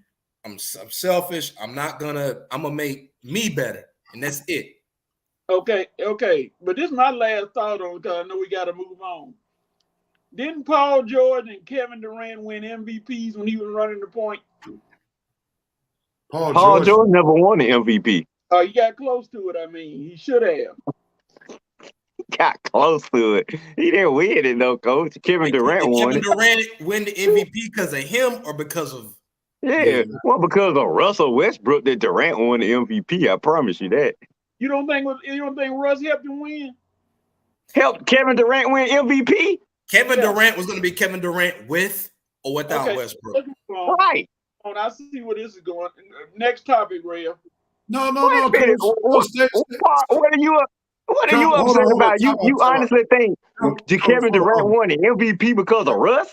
So you're saying that Russ had a huge hand in Durant's success? He helped him. A lot of teams knowing what Russ was doing back in the old days. He helped him. He helped Durant back in those days, and you can see people talking about it. Okay. So why did Durant leave him then if he helped him win his MVP? Well, Durant was a coward and went to Golden State. He could have stayed with Oklahoma City, and they had proud of them.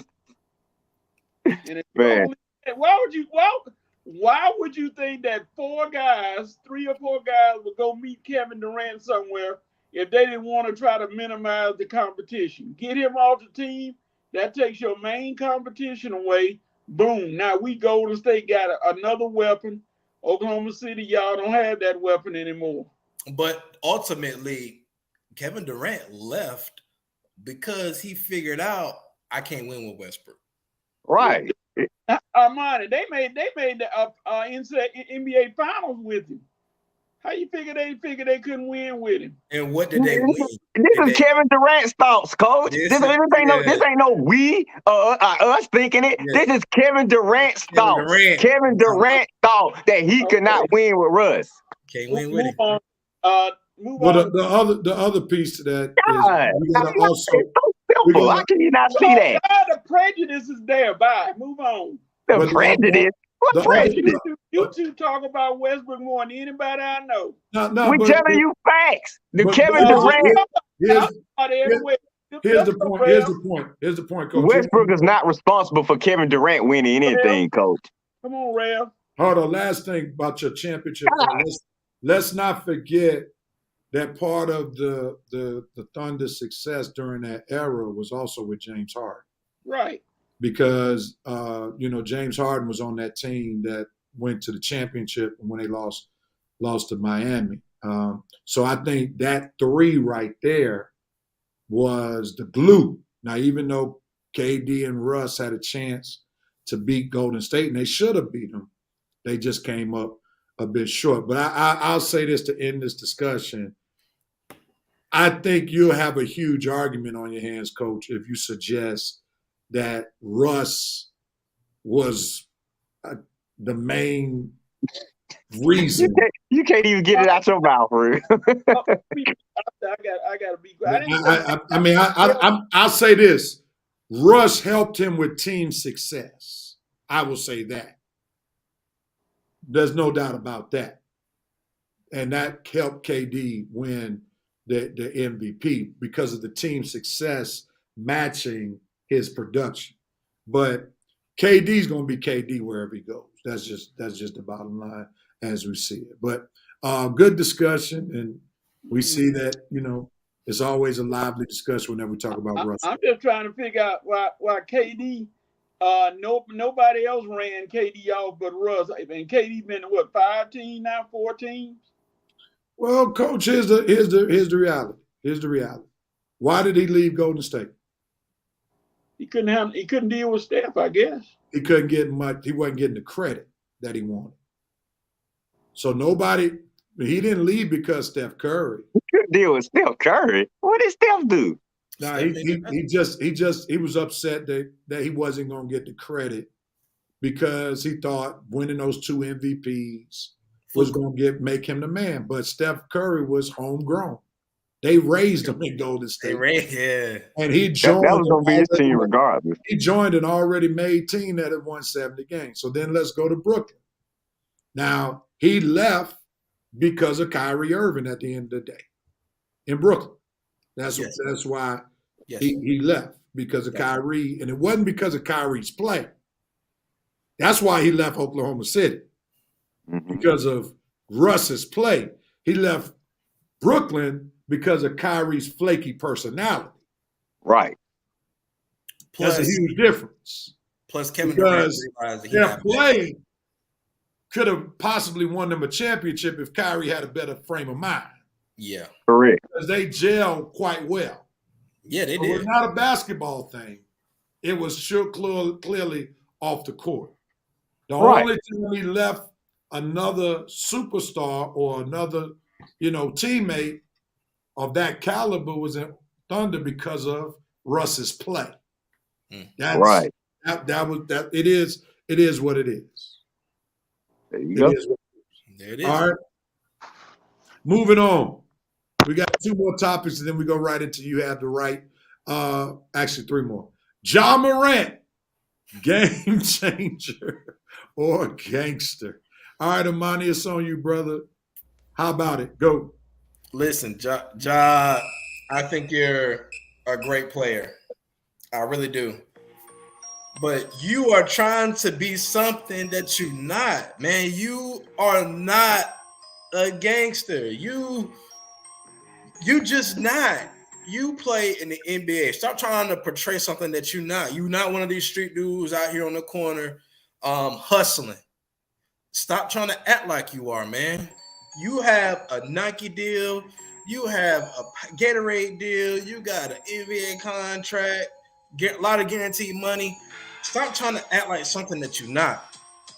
Listen, it's okay to give back, but don't go back. With the cliche. Oh, Red, what you got, man? Well, I think Ja Morant is a moron, and I don't think he's a great player. I think he's a wannabe great player. I think he could be a great player, but I don't think he's smart enough to be a great player. And if he don't watch out, he ain't gonna be in the league long enough to be a great player. He gonna be doing that Michael Vick thing up in Leavenworth. Dude, the way your entourage and your lack of care for guns and all of this stuff, dude, you just one bad moment away from your butt being about the league. And I'm pretty sure you don't got warned. I'm pretty sure folks have told you need to slow down and stop. But I don't think he care. I don't think he listening. And personally, I don't care because I'm not a Ja Morant fan. I think he a moron. And you can tell by the stuff he doing when he got so much to lose. You got so much to lose. And you continue to do what you're doing and acting the way you're acting. So obviously you don't care and I don't care. And when it all boils down, when it falls apart, I'll be right there telling everybody, I told you so. Go. Roll your camera if you don't mind.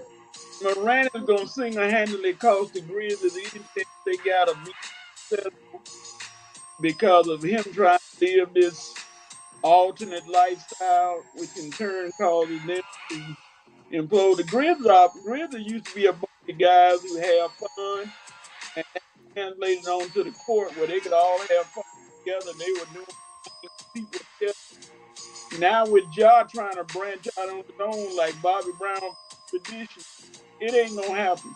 They gonna get sabotaged, and they gonna find themselves out of the playoffs before long. All right.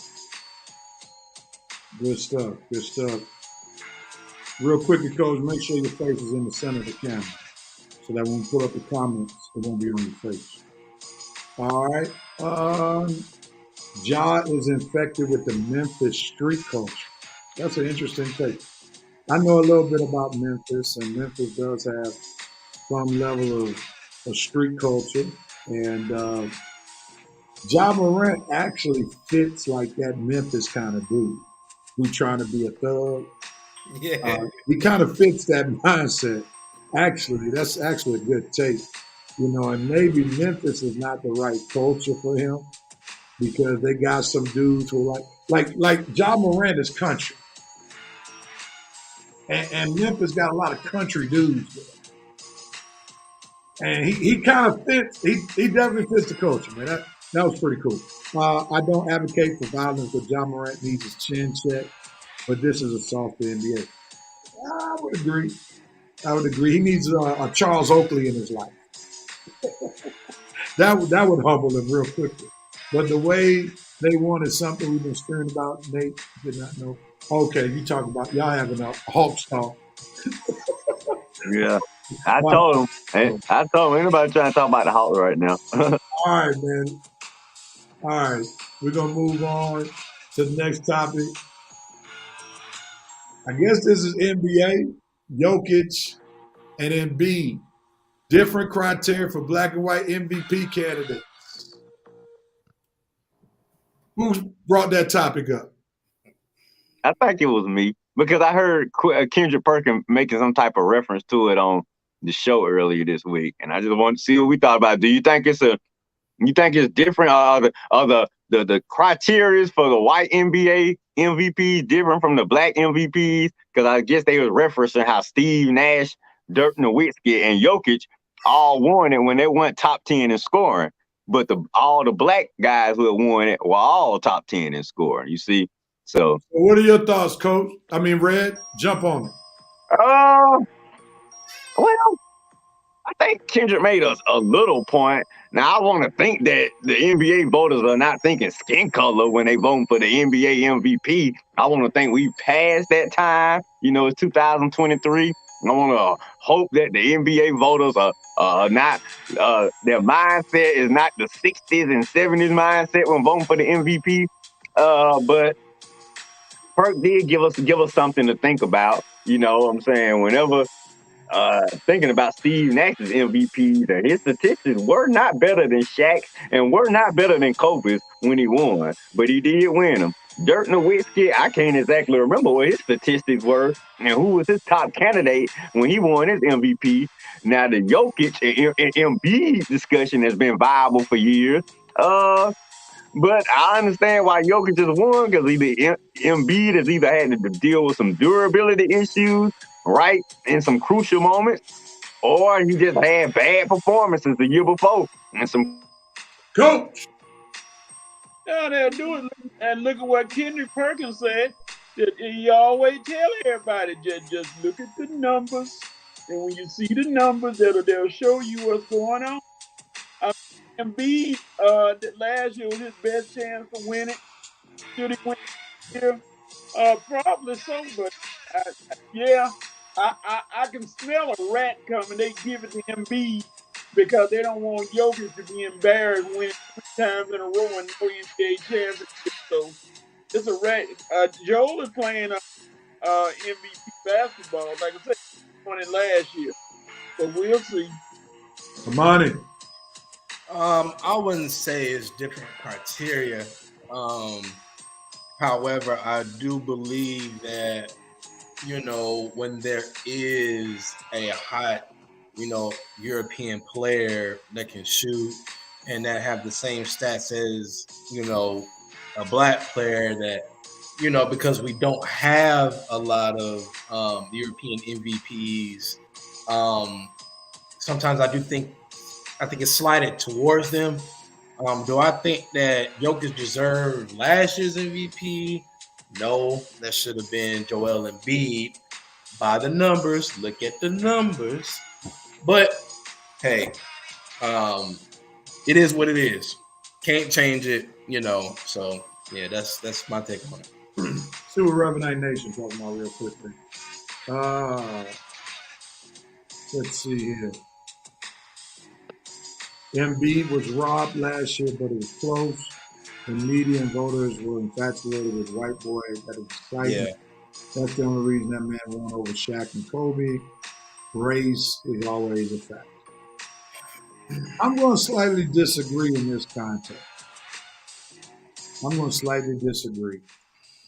And I'm going to say, I don't know if Embiid got robbed last year. Reason being, Jokic made the Nuggets relevant without a healthy Jamal Murray all last year. And they were one of the top teams in the West without being in the play-in, without Jamal Murray. And he had the numbers to go along with the team production. So I think that's why Jokic won last year, because while Jokic was balling without Jamal Murray and they were still relatively good, Embiid had the Ben Simmons saga. And they were struggling trying to override that. So I think that was part of the problem, where most of the season Philadelphia had bad publicity because of that Ben Simmons, Joel Embiid situation. And Philadelphia at times struggled last year because of that Ben Simmons situation. But hold on, let me finish. My And then if we roll into this year, Embiid is not helping himself. And I'm here in Pennsylvania, so I want him to win. Embiid is not helping himself when you lose in primetime games. Mm-hmm. You can't lose primetime games against the Boston Celtics. You can't lose at home at that last Saturday. You can't lose primetime game against the Dallas Mavericks. Mm-hmm. Those are your games to make the national media go in your direction. Yeah. Meanwhile, Jokic takes a primetime game recently against Memphis, who's second place, and he wins that game. So we have to take those things into the equation. You can't lose and be in third place, and Jokic is winning in a packed West, and they're winning handedly. Mm-hmm. There's nobody on their tracks. So they're already guaranteed the number one seed. So this is why in this discussion, I don't know if race has a play.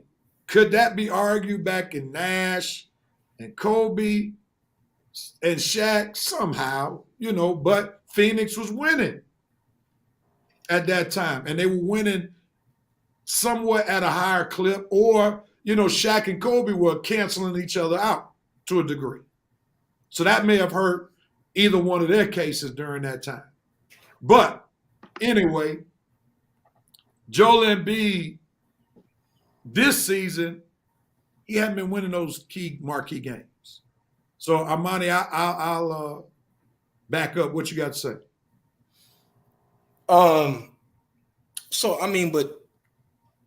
shouldn't that work in Joel's favor, since they were kind of struggling without Ben? However, he still was putting up the same amount of productivity and they still were relevant. So shouldn't that work in Joel Embiid's favor is what I'm asking. I think it goes down to competition. In the East, did you have as much competition as you did in the West? No. Besides Boston, and Boston finally arrived last year. Nobody predicted Boston to be that great last year. So you had Boston, who rose. Milwaukee did well. They still had a solid team. And then after those two teams, who did you really have after that? The Nets were messed up because of Kyrie not wanting to get vaccinated. Miami wasn't that great. So Too inconsistent for Miami. They're too inconsistent. Yeah. So when you look at Miami can have one good week, then anything they have one bad week. They so up and Miami is like a seesaw in the standings. right. Yeah. So Yeah, when that's you true. look at the level of competition against, and then you look at Jokic, they had a lot stiffer competition in the West, And they more consistent. and they're Yeah. more consistent. Okay, And that's fair. then he was holding his consistency, helping Denver win without Jamal Murray, who's a baller. Right. That's Right. another thing. No Murray. Jamal Murray is a baller. Yeah, that's fair. That's You fair. know, so that's why I can't say race last year. And I think Joel Embiid actually had more of a case to win last year than he And does that's what I was saying. Yeah. this year because Not so much. he did not build on when he really dominated Jokic this year. Mm-hmm. You know, that head-to-head matchup, he won it. Right. Yeah. But He he has did. built upon that by winning those marquee games. I go to the games from time to time, and I've seen him drop 30, you know, and it's easy for him. But you got to win against Boston when that game is on ABC. You got to win against the Mavericks when that game is on TNT or ESPN. Correct. Those are the games he's not winning. Correct. Okay, that's fair. And in some case, the reality is he's hurt too. Yeah, that's true. He's playing hurt. So there's but so much that he can do because really, if the Sixers were in better position, he would probably be taken off. So instead of number 3, they need to be number 1 for to have that conversation. If the Sixers were the number one, if the Sixers were the number one seed, I honestly think Embiid would be the front runner right No now. doubt about it. If they've been the number one seed, like if the Sixers were doing what the Bucks were doing the past few years, like hanging around the top 1 or 2 seed, and Jokic doing what he's doing, then I promise you, Embiid will probably have one MVP already. Because you think they always the MVP voters always look at who are the top seeds in each conference. Who is the top player for the top seed in each conference? And Denver been up there, and Embiid, you know, they hang around 3 and 4 sometimes. And another thing that Rev said about the Jamal Murray issue is I'm about to be done with this too. Jamal Murray was out, and it seemed like Jokic's game got better because he started having triple doubles, he started getting guys on the team whose name we don't even know. Who is that Italian guy, that Paluzzo? Started getting those guys involved. Aaron Gordon came over there. His game got better playing with Jokic. It's like if Embiid his help go down, then the Sixers go down. Whereas Jokic, his help went down in Murray, and his game excelled. If Harden go down for an extended period of time, or Maxey go down for an extended period of time, or even Tobias Harris go down for an extended period of time, where Embiid numbers might stay the same, but the Sixers as a whole might fall. Yeah. That's fair. And that hinders Embiid's MVP chances. I believe. And the thing that hurts Embiid is the fact that Jokic is doing it with triple doubles. Yeah. And they're winning. So even though Embiid has the scoring, hands down, Jokic has more of an impact on Denver's winning. And he has a bigger stat line. Besides just points, he got rebounds and assists. And assists, right. But that's the thing that hurts Embiid. Got you. Okay, that's fair. That's a fair assessment. Philly might have to win 60 games one year for Embiid to get that MVP. Had that magical season or something. Yeah, that's true. All right, gentlemen, we're gonna move in 5-5. It's about that time for baseball season coming around. They're in spring training, so let's get ready to get your thought process on the top 5 players. We're not gonna do 10. Top 5 players in Major League Baseball right now. Top 5. Let's get ready to rock and roll for this 5-5. There's the bat. Has cracked. Here we go. It's on Coach. Your top 5 baseball players in the major leagues right now as we get ready to come into the season that starts in April. Get ready, get set, go, Coach. In no particular order, you probably got Ronald Acuna. No, he won. Aaron Judge, Machado.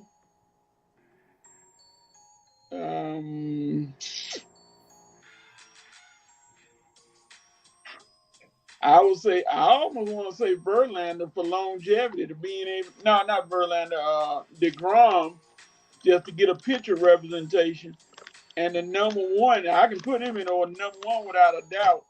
And nobody, it's gonna be hard to beat this guy, Shohei Ohtani, because it's hard to see a guy that pitches, wins games pitching, and wins games hitting. So that's my five. All right, so Coach has Acuna, Ohtani, Machado, Judge. and DeGrom. Armani, who you got? Number 5, I'm gonna say probably. I'm gonna say Jeff McNeil, number 5. For the Mets? Yeah. I'm gonna say, I'm gonna say Aaron Judge 4. Ronald Acuna at 3. Freddie Freeman. I'm gonna put Freddie Freeman 1, and it's a toss up between. I can't say Trout. Austin. Well, not Austin Riley. I'm sorry. I'm not. I hate doing baseball rankings because they all kind of right there. We need one more, man. I'm gonna say Perez from Minnesota. You got Freddie Freeman as the top player. Need more baseball. It's all they all kind of like right there though. That's what I'm saying. Like I don't like doing baseball rankings. I don't, because they all kind of like okay. A lot of games they all kind of got similar stats, so it's like who's really being like number one dominant. All right, let's go to Red. Let's see what he got. Red, what you got? Okay, number 1, I got to agree with Coach Shohei Ohtani. It's no particular order. Acuna, obviously Aaron Judge. You got Manny Machado. You got Mike Trout, and I think that's 5, right? That's 5 right there. Yeah, you got Trout, Ohtani, Judge, Machado, and Acuna. I'm gonna run with those 5 right there. You got to have a pitcher up in there, but those position players I named. I was trying to think of one more pitcher. If I could add another pitcher, probably be DeGrom, but I'm just going career wise with that because his last year wasn't that heavy. Top pitcher is Shohei Ohtani.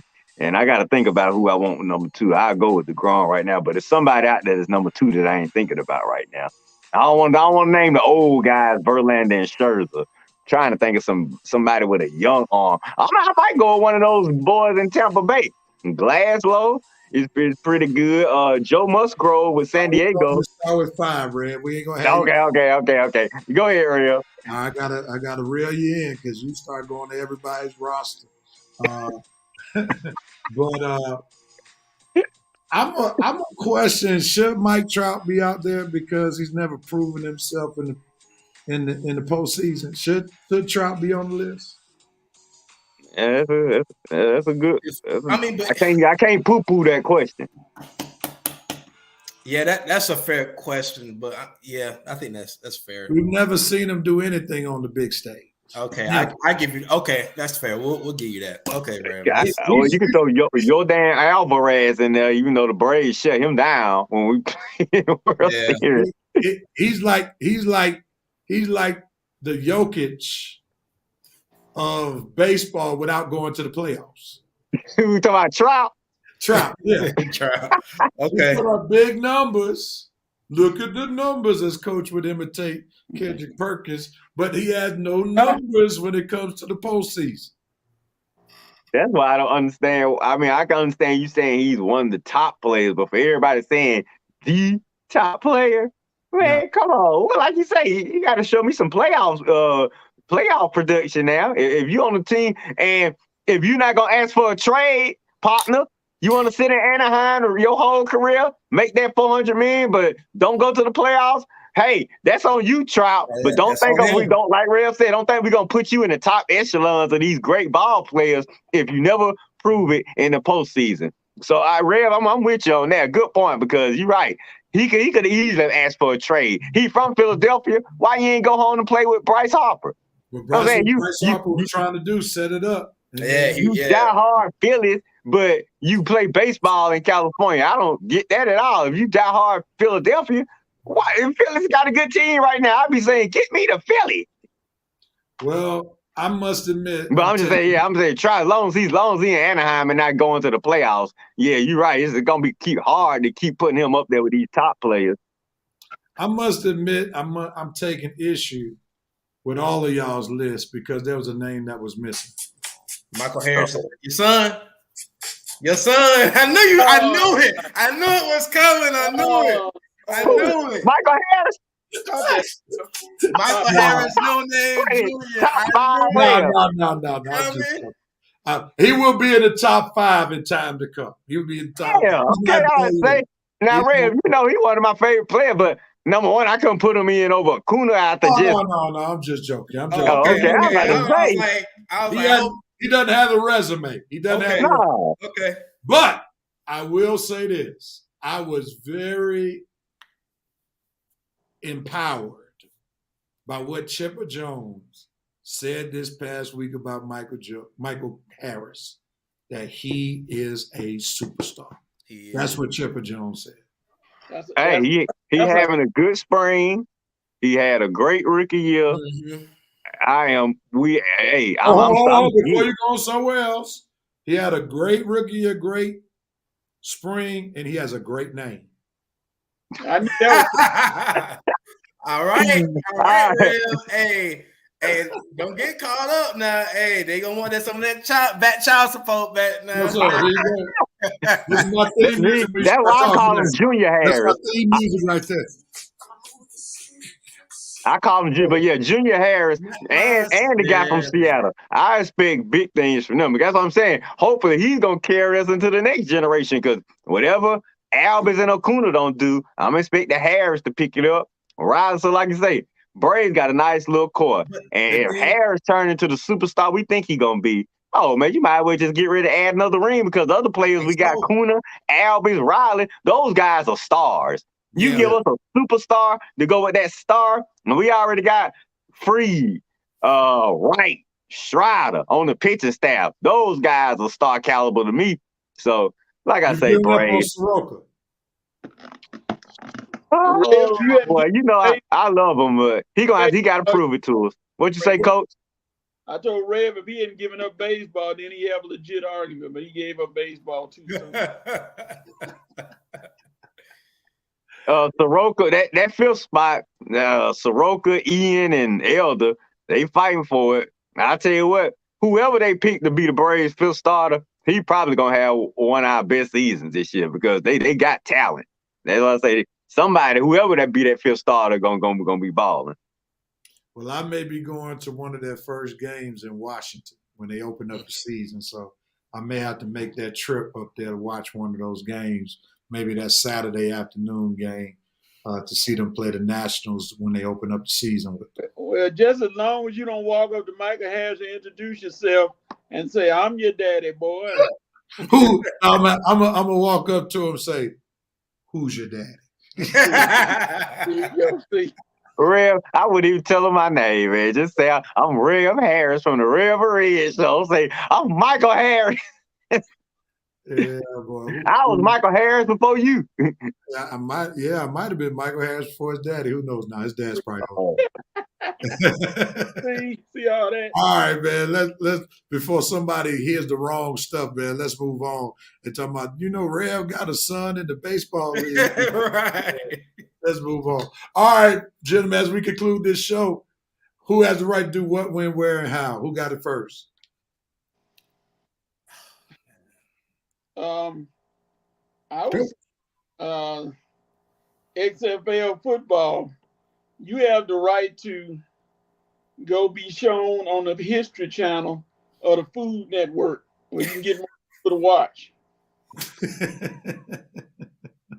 Wow. All right. Who has it next? Go ahead, Armani. Atlanta Falcons. You have the right to evaluate each and every one of these quarterbacks that's out here throwing today. You also have the right to go ahead if you think that one of these guys is worth the number one pick. Trade up. Get your guy before you get fired, Arthur Smith. All right. Red is not too happy. He's going with the other guy who was ended the season as quarterback. So, Red, who has the right to do what, when, where, and how? All right. Well, first, Armani, you had the right to take that stuff and stop it. Nope. Just play. Joy Taylor, once again, my sweet baby. Lord, You have the right to go on more and more. You have the right to take more and more trips to the beach. Because after what I saw last week, baby, you can stay at the beach 24/7. So, Joy Taylor, you have the right to go to the beach and stay there. Woo! Did y'all see that damn picture last week, boy? I'm talking about smoking hot. Woo! It was so hot. Man, the flames, it was so hot. We're going to mute him right now. Where's my prayer towel? Yeah, man.